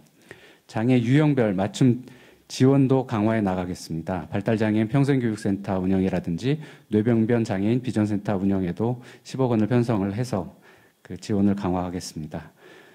다음 사회취약계층 자활 지원 측면에 있어서도 영등포 노숙인 종합지원센터를 신규 설치하게 되고 거리 노숙인에 대한 보호를 강화합니다. 또한 자활근로 사업에 1,096억 원을 편성해서 노숙인의 조속한 사회 복귀를 돕고자 합니다. 신규 사업은 총 9건 316억 원인데요. 뇌병변 장애인 비전센터라든지 구립 강북 장애인 복지관 별관 신축, 그리고 청년 자율예산제 결과로 청년들의 제안을 수용한 그 농인 의사소통 지원 서비스 확대 등을 편성하였고요. 그리고 저소득층 미세먼지 마스크 보급 사업 등도 편성하였습니다. 그 부서별 편성 현황은 표로 대체하고요. 예, 171페이지 회계별로 구분을 해서 설명을 드리면 일반 회계는 전년 대비 6,676억 원이 증가한 6조 1,885억 원을 편성하였고요. 의료급여기금 특별회계는 1조 5,102억 원을 편성하였습니다. 그리고 50+ 캠퍼스 확충 공사비를 편성한 도시개발 특별회계는 그 공사 추진 현황에 따라서 36억 감소한 138억 원, 균형발전 특별회계는 금년도에 추진한 노인복지관 확충 사업을 종료하고 내년에는 구립 강북장애인 복지관 별관 신축 사업이 9억 원 편성되었습니다. 이처럼 복지정책실 예산은 전 세대와 그 다양한 계층을 아우르는 예산 편성을 통해서 서울 시민을 든든하게 뒷받침하고 개인과 가족의 부담을 덜고 공공의 책임을 높이는 따뜻한 돌봄 울타리가 되도록 그 편성을 했습니다. 예, 감사합니다. 네, 다음은 김재진 일자리 정책과장님 발표해 주시기 바랍니다. 예, 안녕하십니까. 일자리 정책과장입니다. 일자리 전체적으로 저희 서울시 내년도 예산은 2조 126억 원이고 전체 일자리 목표는 39만 3,400여 개로 금년 대비해서 예산은 약 4,300억 원이 증가를 했고요. 전체 일자리 목표는 약 19,000여 개를 증가하는 걸로 저희 목표를 설정을 했습니다. 앞에서 이제 저희 의원님과 전 대표님께서 말씀하신 부분들에 대해서 저희 부서에서 좀 고민하는 부분들을 좀 간략히 말씀을 드리겠습니다. 먼저 저희 전 대표님께서 전체적인 그 일자리 창출 사업에 대한 세부 계획을 수립을 하고 체계적인 관리가 필요하다 이런 부분들을 말씀을 해주셨는데요. 저희 시에서는 이제 저희 부서 주관으로 53개 실본부국 투자출연기관 344개 사업을 대상으로 해서 일자리 사업 유형별로 그러니까 직접, 간접 그리고 대상별로 저희가 분류해서 관리를 하고 있습니다. 그리고 이러한 사항에 대해서는 저희가 서울시 홈페이지에도 지금 공개를 하고 있습니다. 또 이제 좀 더 체계적인 일자리 사업 관리를 위해서 매월 일자리 사업 실적들을 저희가 조사를 하고 분기별로 목표 달성이라든지 그 미달시 어떤 원인 분석 이런 부분들을 정기적으로 관리를 하고 있습니다. 다만 좀 더 세분화하고 체계화된 그런 관리 방안들이 있는지 여부에 대해서는 저희가 좀 더 고민하고 개선해 나가도록 하겠습니다. 두 번째는 양질의 일자리 창출 및 근로 여건 이제 개선 등에 대한 제언들을 주셨는데요. 먼저 양질의 일자리 창출 부분에 대해서는 사실 쉽지는 않습니다. 쉽지는 않지만 저희 부서 차원에서 최대한 민간 공모 사업 형태를 통해서 저희 실국, 투자출연기관 그리고 자치구하고 협업 체계를 구축을 해서 양질의 일자리들이 발굴이 될 수 있도록 지금 노력을 하고 있다는 말씀을 드립니다. 그리고 향후에도 좀 저희가 관련 기관 간의 거버넌스를 구축을 해서 양질의 그런 일자리들을 발굴을 하고 필요하면 정책들을 보완 수정을 할 수 있도록 그렇게 노력하겠습니다. 근로여건 개선 또 저희 권 의원님께서 안전한 노동환경 이런 말씀을 해주셨는데요. 저희 부서 차원에서는 지금 현재 그 공공일자리 사업 참여자분들이 상당히 많이 계시는데요. 이런 분들의 어떤 재해 및 안전사고 피해를 예방하기 위해서 여름하고 겨울에 재해방 추진 계획들을 수립을 해서 관련 기관, 자치구 이쪽에 배포를 해서 적용할 것을 권고를 하고 있습니다. 그리고 특히 직접 일자리에 참여하시는 분들의 경우에는 4대 보험 가입 조사를 저희가 실시를 해서 고용부와 합동 분석을 통해서 관련 법령이라든지 가입 기준을 배포를 하고 미가입 사업장에 대해서는 적극적으로 가입을 권고를 하고 있습니다. 그리고 내년부터는 저희가 공공근로 사업 참여하시는 분들에 대해서는 공휴일 유급 휴가를 새롭게 반영을 하는 등 근로 조건을 좀 더 개선할 수 있도록 노력을 하고 있습니다. 아울러서 내년도에 저희가 서울시 일자리 창출 효과 산정 기준을 이제 지침을 배포를 할 예정인데 그 관련해서도 저희 4대 보험 관련 법령이라든지 가입 기준, 주유 수당, 재해 예방 등 근로환경 여건에 대한 내용들을 같이 추가를 해서 유관기관에 배포를 하고 적극 홍보를 해 나가도록 하겠습니다. 그리고 자료에는 없는데요. 이제 저희 권 의원님께서 전체적인 일자리에 대한 통합관리 시스템이 필요하다라는 말씀을 주셨습니다. 저희 서울시 차원에서 현재 일자리 포털을 운영을 하고 있는데 이런 부분들을 좀 더 기능을 확대하는 부분들을 고민을 하도록 하겠고요. 물론 이제 고용부에서도 워크넷이라든지 일모아 시스템들이 있습니다. 이러한 시스템을 저희 시 이제 일자리 포털과 좀 유기적으로 연계해 하고 호환할 수 있는 이러한 방안들에 대해서도 저희들이 좀 적극 검토하고 고민하도록 하겠습니다. 여성 등 취약계층에 대한 어떤 임금의 질이라든지 임금의 격차 말씀을 권 의원님께서 주셨는데요.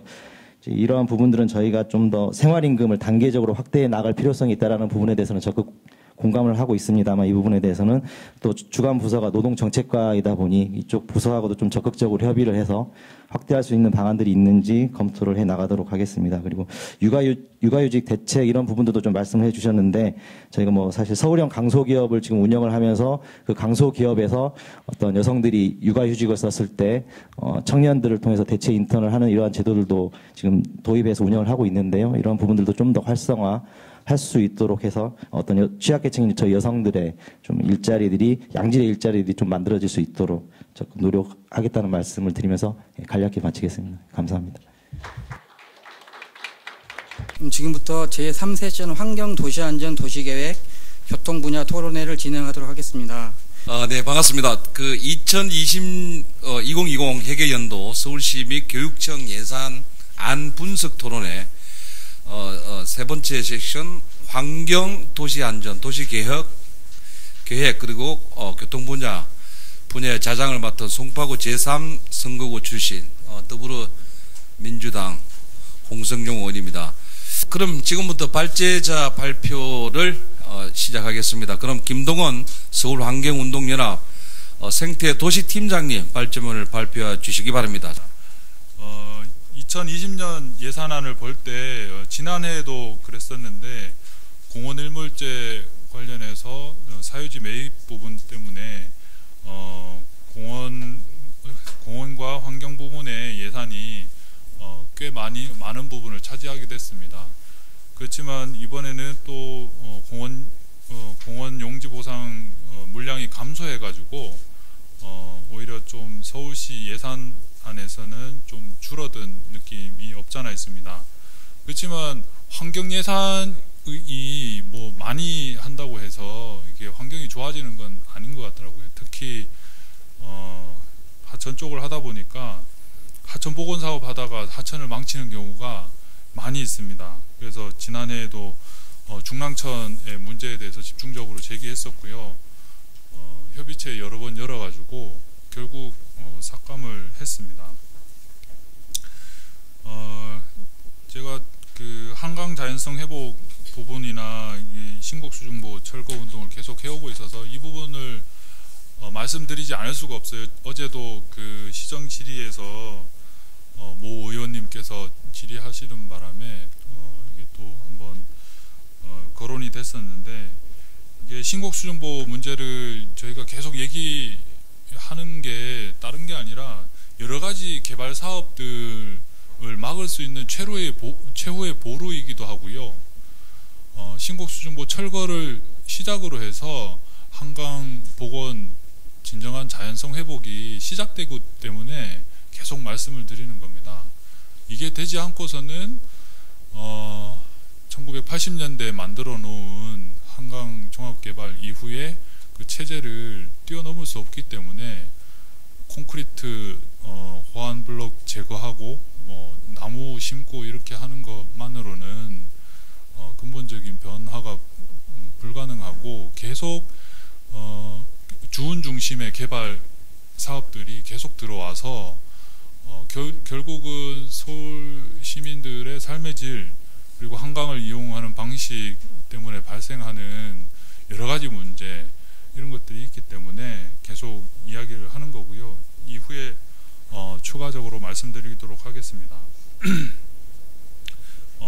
공원 일몰제 대응과 관련해서 유영봉 과장님께서 더 많이 말씀을 해주시겠지만 실제로는 서울시랑 굉장히 협력적으로 일을 하고 있어요. 왜냐하면 정부가 국토부가 이 문제에 대해서 미온적이기 때문에 서울시랑 같이 협업을 하면서 하고 있는 상황입니다. 다만 저희가 말씀드리고 싶은 거는 이 문제에 있어서 조금 더 공세적이고 시민들한테 적극적으로 알리는 방식으로 전개했더라면 내년 실효 날짜가 이제 몇 달 남지 않았는데요. 2020년 7월 이후에 어떻게 전개가 될지 저희도 상당히 두렵습니다. 이 문제를 몰랐던 것도 아니고 알고 있지만 열심히 하지 못한 결과 이것밖에 못했나 이런 자괴감 같은 게 있고 열심히 했음에도 불구하고 이게 실제로 봤을 때는 이제 정부를 움직이는 부분에서 미약했기 때문에 뭐 국회 탓, 뭐 여러 가지 탓을 할 수는 있겠지만 실제로 시민들이 느끼기에 우리가 하는 활동이 충분했나 뭐 이런 것들을 생각하지 않을 수가 없더라고요.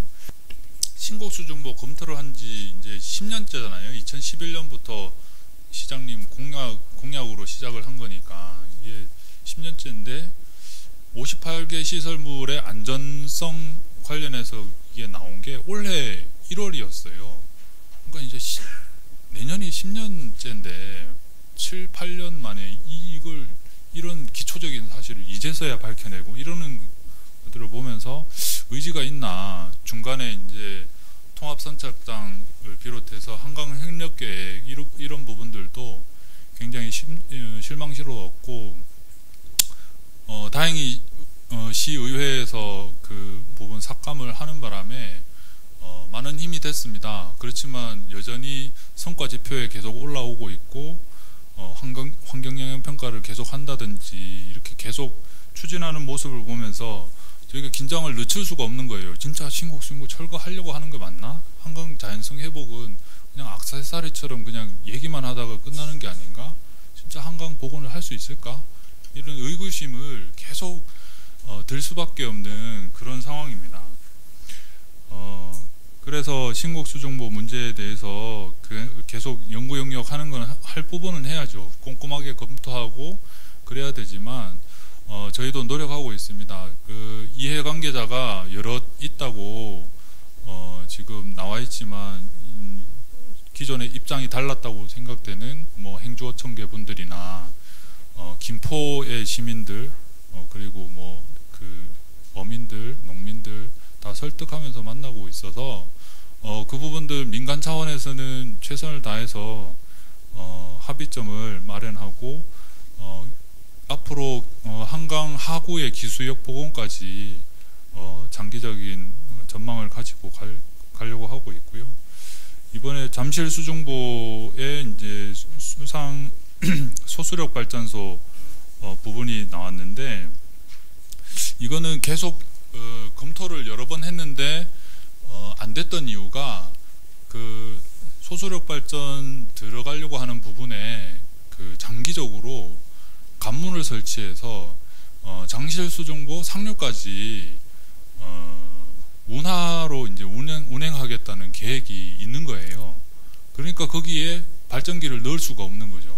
그렇게 해서 계속 부결돼 오다가 이제 또 다시 올라왔는데, 그러면은 대안으로 거기에 설치하지 말고 옆에다 설치하면 되겠다, 이렇게 하면서 올라온 예산입니다. 그래서 이걸 봤을 때 운하는 운하대로 하고 발전기는 발전기대로 넣어가지고 소수력 발전기 한 번 설치했으면 한 50년 정도 가야 되잖아요.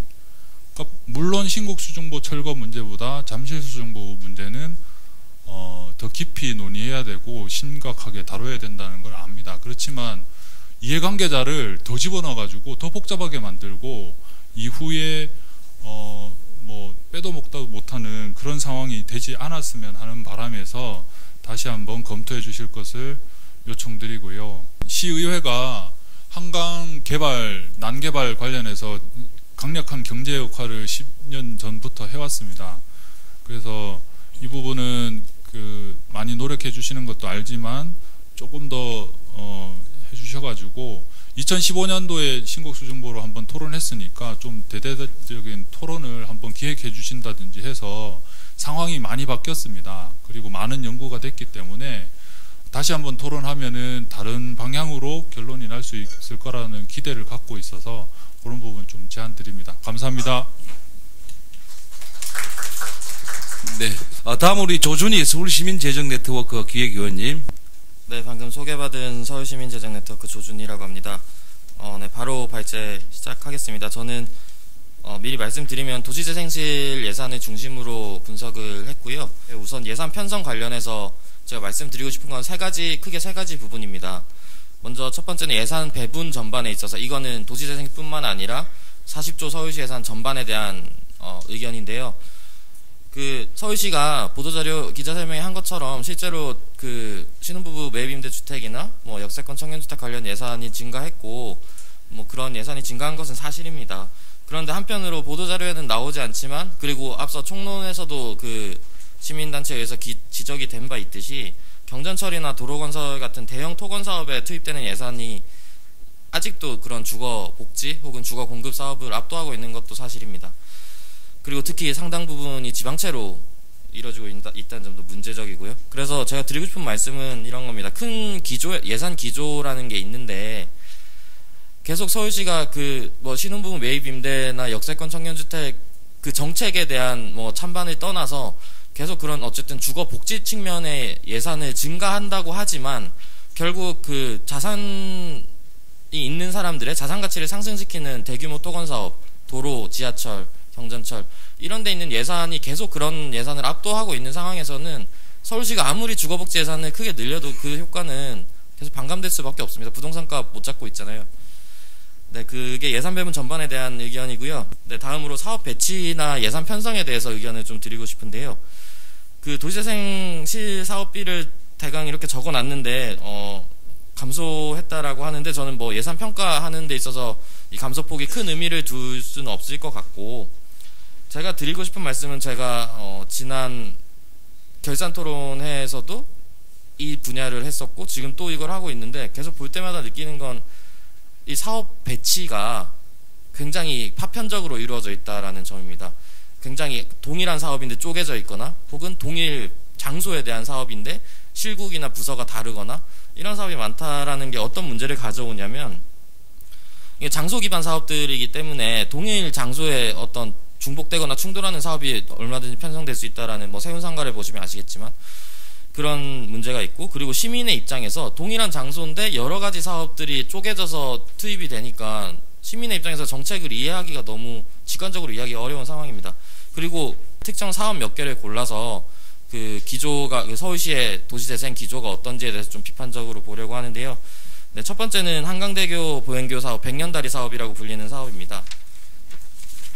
네, 책정된 예산은 보시면 서울시 의회도 여기에 문제의식을 품고 토론회를 개최했었는데, 그 토론회에서 서울시가 밝힌 바에 의하면 이 다리를 만드는 이유가 광화문 서울역 노량진으로 이어지는 남북 보행축에서 아주 중요한 지점이기 때문에 라고 명시를 하고 있습니다. 그런데 애초에 설계 지침이나 뭐 이런 걸 보면은 애초에 보행로를 차도랑 분리해 놓는, 공중에 띄워 놓는 그런 방식으로, 이거는 보행 친화 도시 개념에 맞지 않는 방식으로 애초에 설계 지침이 나가버렸고, 그렇게 설계 당선작들이 나왔죠. 보행 친화 도시를 구축하는 거의 핵심은 찻길 위에 인도를 공중에 띄우는 게 아니라 찻길을 보행로로 만드는 방법이어야만 합니다. 근데 그건 서울시도 이미 예산설명서, 다른 부서의 예산설명서에는 인지하고 있는 걸로 드러나고 있는데 백년다리 사업에는 이걸 정확히 우회를 하고 있고요. 그리고 뭐 한강대교는 가보시면 아시겠지만 이게 상하행선이 분리되어 있어서 아예 한 개 노선을 전면 보행화했을 때 효과가 굉장히 극대화될 수 있는 설계 측면에서 그런 날이라는 점. 근데 그게 현실적으로 단기적으로 어렵다면 저는 지금은 아무것도 하지 않는 게 오히려 차선책이 아닌가라는 의견을 드리고 싶습니다. 그리고 또 하나 걱정되는 점은 이런 점입니다. 해당 사업이 이 노들섬 명소화라는 사업을 어쨌든 성공으로 이끄는 연계 사업으로서 너무 급하게 이루어지고 있는 것 아닌가? 그 제가 밑에 참고로라고 해놓은 뒤에 이 사업의 진행 경과를 짧게 적어놨는데요. 시민에게 이 사업이 제대로 설명된 게 올해 3월입니다. 그런데 갑자기 가을에는 북단에도 공사를 하겠다고 사업이 하나 추가되더니 그럼 남단과 북단은 왜 나눠놨나요? 라고 물어봤더니 남단엔 아치가 있고 북단엔 아치가 없어서 나눠놨다고 합니다. 오늘 신문에도 그렇게 강명훈 실장님이 얘기를 하셨는데요. 그게 시민이 납득할 수 있는 이유는 아니거든요. 그래서 왜 이걸 쪼개게 해놨는지 도저히 납득이 안 되고 이 지점은 지적해주고 싶었고요. 그래서 어쨌든 서울시가 백년다리 사업을 통해서 볼 수 있는 서울시의 행정 기조라는 게 저는 두 가지 지적하고 싶은데 앞에서 말씀드렸다시피 보행 친화 도시라고 여기저기서 선언은 하고 다니는데 정작 서울시가 하고 있는 것들은 보행로 공중에 띄워놓기, 그리고 밑에 보시면 아시겠지만 박원순 시장이 발표했던 자전거 혁명 관련해서도 자전거 길을 공중에 띄워놓기, 이거는 혁신이 아니라 퇴보하는 정책이라는 점 저는 분명히 말씀드리고 싶습니다. 그리고 관광 상품화라는 측면에서 또 하나 지적하고 싶은데요. 이게 오늘 제 발제였던 핵심일 수도 있는데 백년다리 사업 같은 경우는 장소의 취지나 용도보다 어떤 랜드마크를 구축해야겠다. 그러다 보니까 그 진행 과정에서 공론화를 우선시하는 게 아니라 국제현상 공론화 이런 방식을 통해서 이슈화를 우선시하게 되고, 그리고 연계된 사업, 이 백년다리의 경우에서는 노들섬 명소화인데요. 연계된 사업으로 인해서 굉장히 쉽게 공론 과정이 소거되어 버리는 경향을 여기서 확인할 수 있습니다. 이건 뒤에서 광화문 광장에서도 똑같이 확인할 수 있는 점인데요. 몇 가지 문제 지점만 좀 짚어보도록 하겠습니다. 박원 시장이 준공기한 고집하지 않고 공론화하겠다라고 밝혔고 공론화 예산이 내년 예산에 들어가 있습니다. 그런데 공론화 예산이랑 같이 내년에 시공하겠다는 예산도 잔뜩 들어가 있습니다. 그 서울시 해명 자료에 따르면은 공론 결과에 따라서 신속하게 시공하기 위해서 넣었다고 합니다. 그 저는 뭐가 그렇게 급한지 잘 모르겠다라는, 왜냐하면 공론 기간은 또 내년 12월까지로 잡고 있거든요.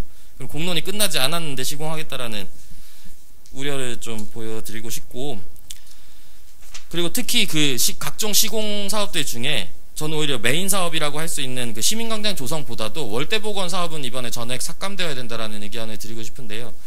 메인 그 시민광장 조성 같은 경우는 공론화 과정에 따라서 세부 내용이 얼마든지 바뀔 수 있는 거라고 저도 인정을 하고 있습니다.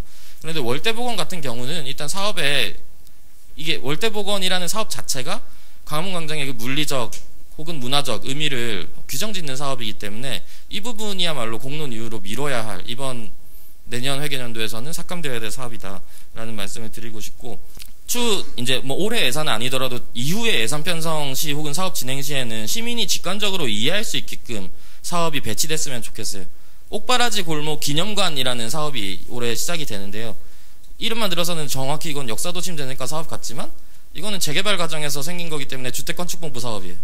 이런 거 뭐 그런 사례, 여러 사례 중에 하나입니다. 그런 게 좀 선행되어야 될 것 같고, 그리고 광화문 광장 재구조화나 뭐 GTX 작년에 타당성 예산 잡아놨던 GTX-A 광화문 역사 사업이나 앞에 말씀하셨던 한강 협력계획 같은 걸 교훈 삼아서 그 심의제도 기존 뭐 각종 재정 심의제도의 한계를 극복하는 공론 및 소통 절차를 저는 시의회가 먼저 나서서 설치를 했으면 좋겠습니다. 이렇게 해야 매번 명시해야 되는 그 금액이라도 조금이라도 줄일 수 있고, 그리고 공론을 할 수 있겠죠. 제가 드리고 싶은 말씀은 어쨌든 도시재생 관련해서는 관광상품화라는 기조를 계속 유지하는 거, 각지의 명소화 작업을 하는 거 굉장히 위험한 기조라는 점, 이거는 꼭 토론이 필요하다는 점이고, 그리고 일기 도시재생 선도지역에 대한 제대로 된 평가를 하고 나서, 그러고 나서 이제 그 막대한 예산이 들어가야 뭐 앵커시설 문제라든지 이런 것들을 우리가 좀 더 진지하게 대할 수 있지 않을까라는 네, 말씀으로 마무리하겠습니다. 아까 말씀드린 우리 백년대교는 우리 이제 저희 상임이라서 저희들이 한 2번 정도 가보고 했는데 노량진 지역의 그 낙후된 그 재개발 사업과 그다음 노돌섬 뭐 이거 어떻게 이제 연결시킬 것인가 지역 민원은 되게 뜨거워요. 근데 그게 많은 이제 지적에서 왔지만은 그 보행교를 공중에 띄워놓는 게 미관상 좋지 않다라는 뭐 의견을 저도 줄기차게 내보내고 있는데 하여튼 꼼꼼히 다시 더 들여다보면서 하도록 하겠습니다. 자, 다음은 앞서 발제하신 이제 우리 두 분의 환경, 도시 안전, 도시 계획, 교통 분야에 대해서 토론을 시작하도록 하겠습니다. 네, 환경수자원위원회 송명아 의원입니다. 공원 환경 분야 예산안에 대해서 말씀드리도록 하겠습니다. 우리 공원 환경 분야 예산은 환경수자원위원회 소관인 기후환경본부, 푸른도시국 한강사업본부, 상수도사업본부, 서울에너지공사하고요. 도시안전건설위원회 소관부서인 물순환안전국 예산 일부가 공원 환경 분야 예산으로 분류가 됩니다. 2020년 서울시 예산안 보도자료에는 공원 환경 분야에 대한 일반회계, 특별회계 세출 예산이 2조 6천억 원이라고 되어 있는데 환경수자원위원회 소관부서 예산 2조 4천억 원, 또 물순환안전국 예산 1조 1천억 원을 포함하면 3조 7천억 원으로 볼 수도 있습니다. 각 부서별로 주요 사업에 대해서 살펴봤습니다. 기후환경본부 대기질 개선 분야 사업비가 2019년 당초 예산 2,990억 원 대비 81.5% 증액된 5,435억 원이 편성되었습니다. 이 중에 운행 경유차 저공해 사업에 2,815억 원, 친환경 자동차 보급 및 인프라 구축에 1,982억 원 등 교통 부분의 90%가량의 예산이 편중되어 있습니다. 서울시 미세먼지 배출원 기여도를 보면 난방이 39%, 자동차 및 건설기계가 37%, 비산먼지가 22% 등인데 이를 고려해 볼 때 교통 부분 이외 사업의 예산을 확대 편성할 필요가 있다고 생각합니다. 다음은 태양의 도시 서울 조성 관련인데요. 일반 예산 기준으로 19년 당초 예산 378억 원 대비 41억 원 간평선된 337억 원이 편성되었는데 2020년 기후변화기금으로 편성된 민간주택 신재생에너지 보급사업비 208억 원을 포함할 경우에는 545억 원으로 전년 대비 167억 원 증액 편성되었습니다. 기후변화기금 사업 중 일부가 일반회계로 편성되어야 됨에도 기금 사업으로 추진하는 사례가 종종 있어 왔는데요. 이 민간주택 신재생에너지 보급 사업이 대표적인 예라고 할 수 있습니다. 이런 사업들은 일회성 사업으로 예산 회수가 불가능해서 장기적으로는 기금변화기금 재정을 고갈시킬 우려가 있고 기금 설치 취지에 반하는 것으로 기금 운용 심의회에서 보다 엄격하게 심의해야 할 상황으로 보입니다. 다음은 잠실 수중보 관련인데요. 2020년 한강변 신재생에너지 벨트 조성 사업의 세부 사업으로 한강 소수력 개발 타당성 조사 용역 2억 9천만 원을 편성하였는데 대상지는 잠실 수중보 인근으로서 소수력 발전 사업은 지난 2004년과 2010년에 민간기업 차원에서 추진한 바 있으나 여러 가지 아까 그 발제자님 말씀대로 여러 가지 이유로 진행되지 못한 그런 사업입니다. 이 사업은 신재생에너지 보급 활성화라는 관점에서 타당성 용역을 수행할 필요는 있겠으나 민간 차원에서 검토되었던 사항을 다시 우리 서울시 예산으로 해야 하는가에 대한 문제제기가 있을 수 있다고 생각합니다. 현재 잠실 수중보 상류 지역에는 수돗물의 원수로 사용하기 위해 한강물을 끌어오는 4곳의 취수장이 운영되고 있고 잠실 수중보가 안정적인 취수원 확보라는 목적으로 설치되었던 만큼 잠실 수중보 철거에 대해서는 신곡 수중보보다 더 신중한 논의가 필요할 거라고 생각합니다. 예, 이상으로 마치도록 하겠습니다. 네, 송명아 의원님 수고 많으셨습니다. 우리 김재혁 의원이 발표해 주시기 부탁드립니다. 저희 도시계획관리위원회는 도시재생실 그리고 도시계획국, 도시건축본부 그리고 지역발전본부, 도시공간개선단 또 공공개발기획단 그리고 SH공사 이렇게 7개 부서를 소관하고 있는데요. 그중에서 먼저 도시재생실에서는 작년 예산 같은 경우에는 이제 빈집에 관련해서는 2,400억을, 작년이 아니죠, 올해죠, 2,400억을 편성을 했는데 그걸 다 사용을 못하고 이 중에서 1,177억 원을 명시 이거를 요구를 했어요.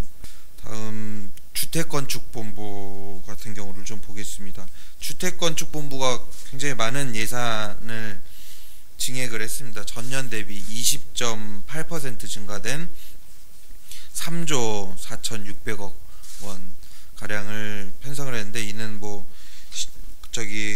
신혼주택 그 거주 지원 사업 등 뭐 공공임대주택에 관련된 예산으로 그 내용적인 면에서는 좀 괜찮은 것 같습니다. 그리고 도시계획국 같은 경우에는 좀 감액이 됐습니다. 이거는 좀 예산을 할 때 증액을 해가지고 편성할 필요가 있다고 좀 사료가 됩니다. 그리고 지역발전본부 같은 경우에는 굉장히 대규모 사업을 진행을 하고 있어서 54.5% 정도 증액이 됐고요. 도시공간개선단도 뭐 마을 건축과 공공건축과 운영 관련해서 또 도시건축센터 및 도시건축 전시관 운영 등에 관련해 가지고 한 50.3% 정도 증액이 돼 있는 상태입니다.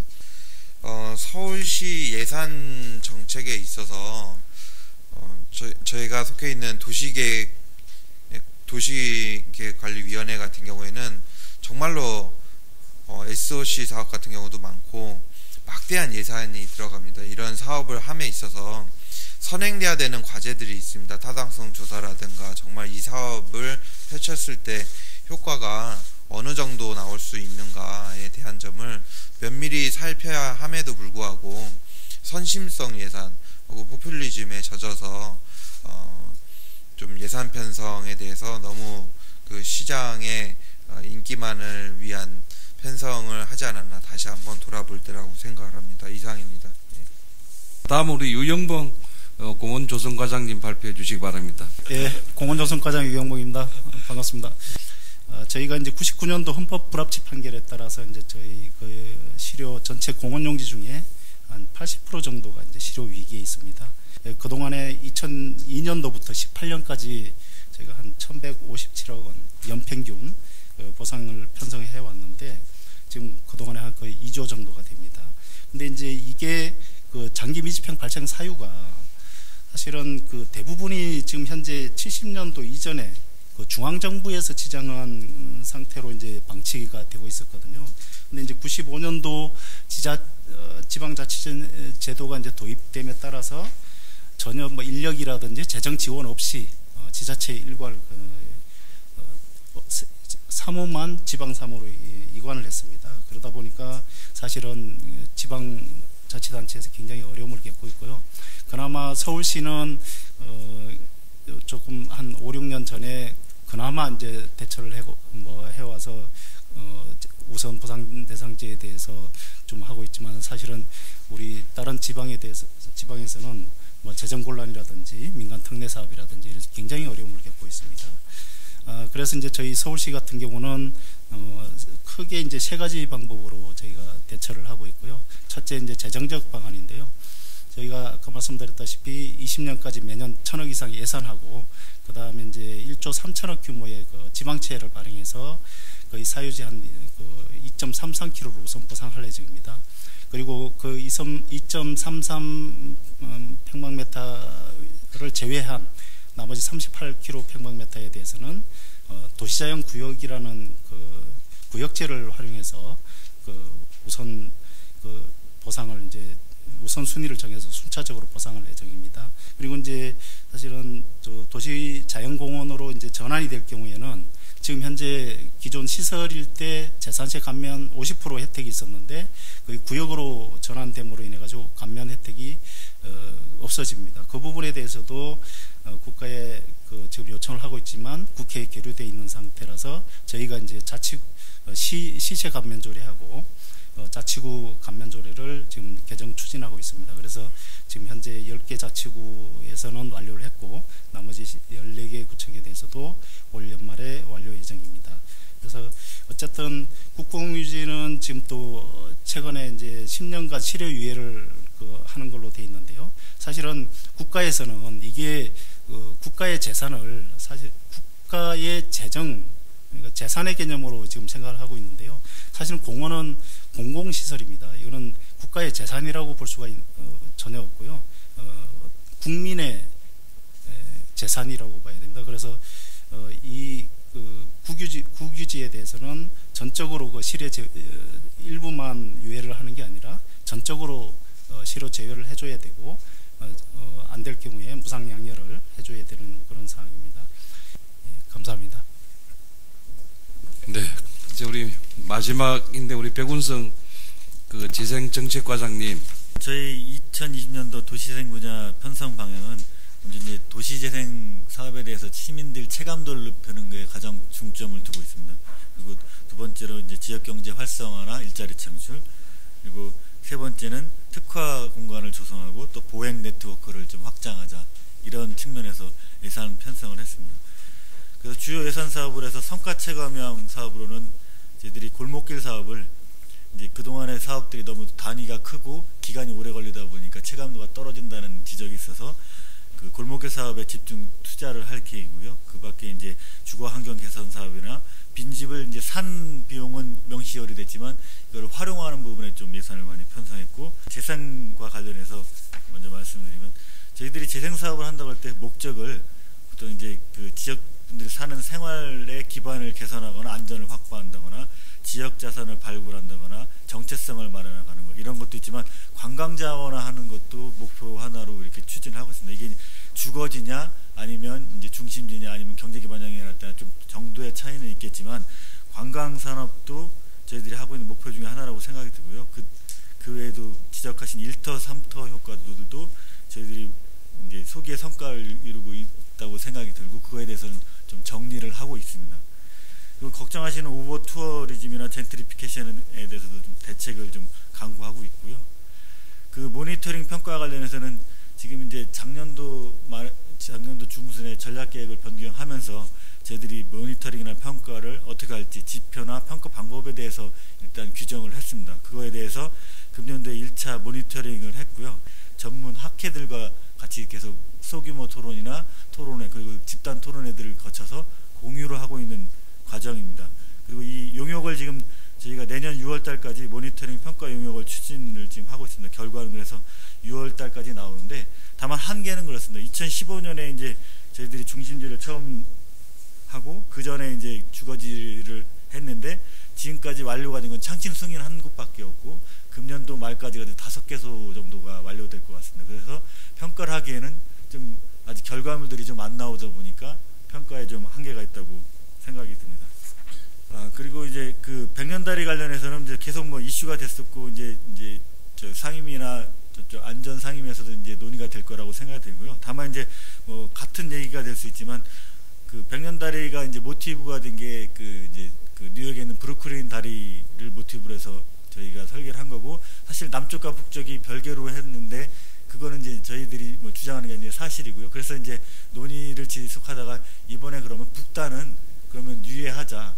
뭐 괜히 오해받고 이렇게 할 필요는 없다고 하고 더 시급한 남쪽 지역에 좀 중점을 하자 이런 얘기를 하고 있고요. 그건 이제 상임위에서 논의 과정에서 결정될 거라고 생각이 듭니다.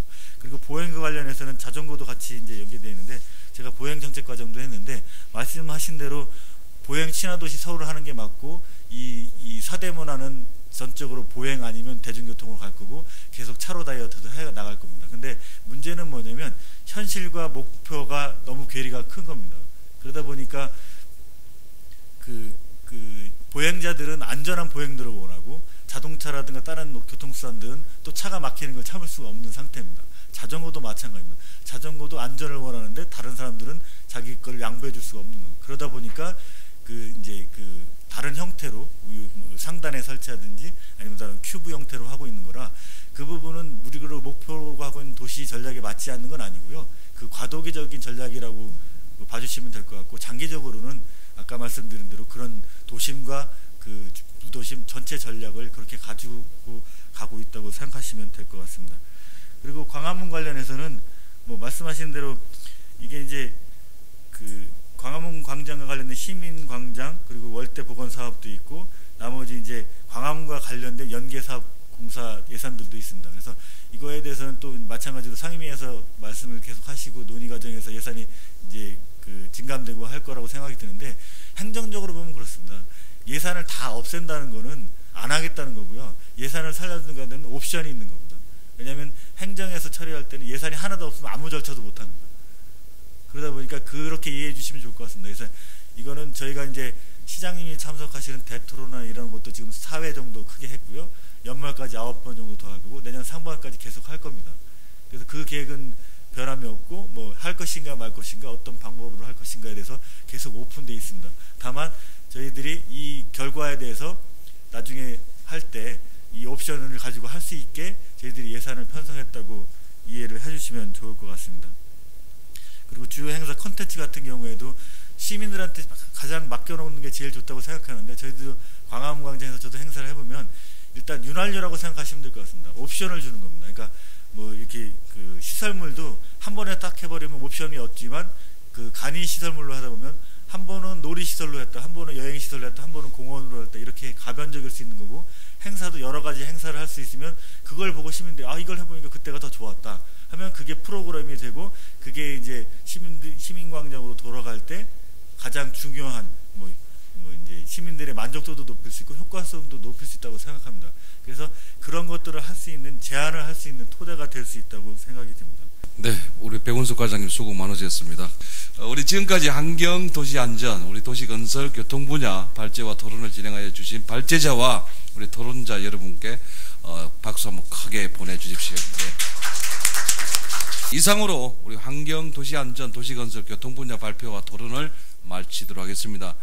발제자와 토론자 그리고 이 자리에 참석하여 주신 모든 분들께 감사드립니다. 모두 수고 많으셨습니다. 고맙습니다.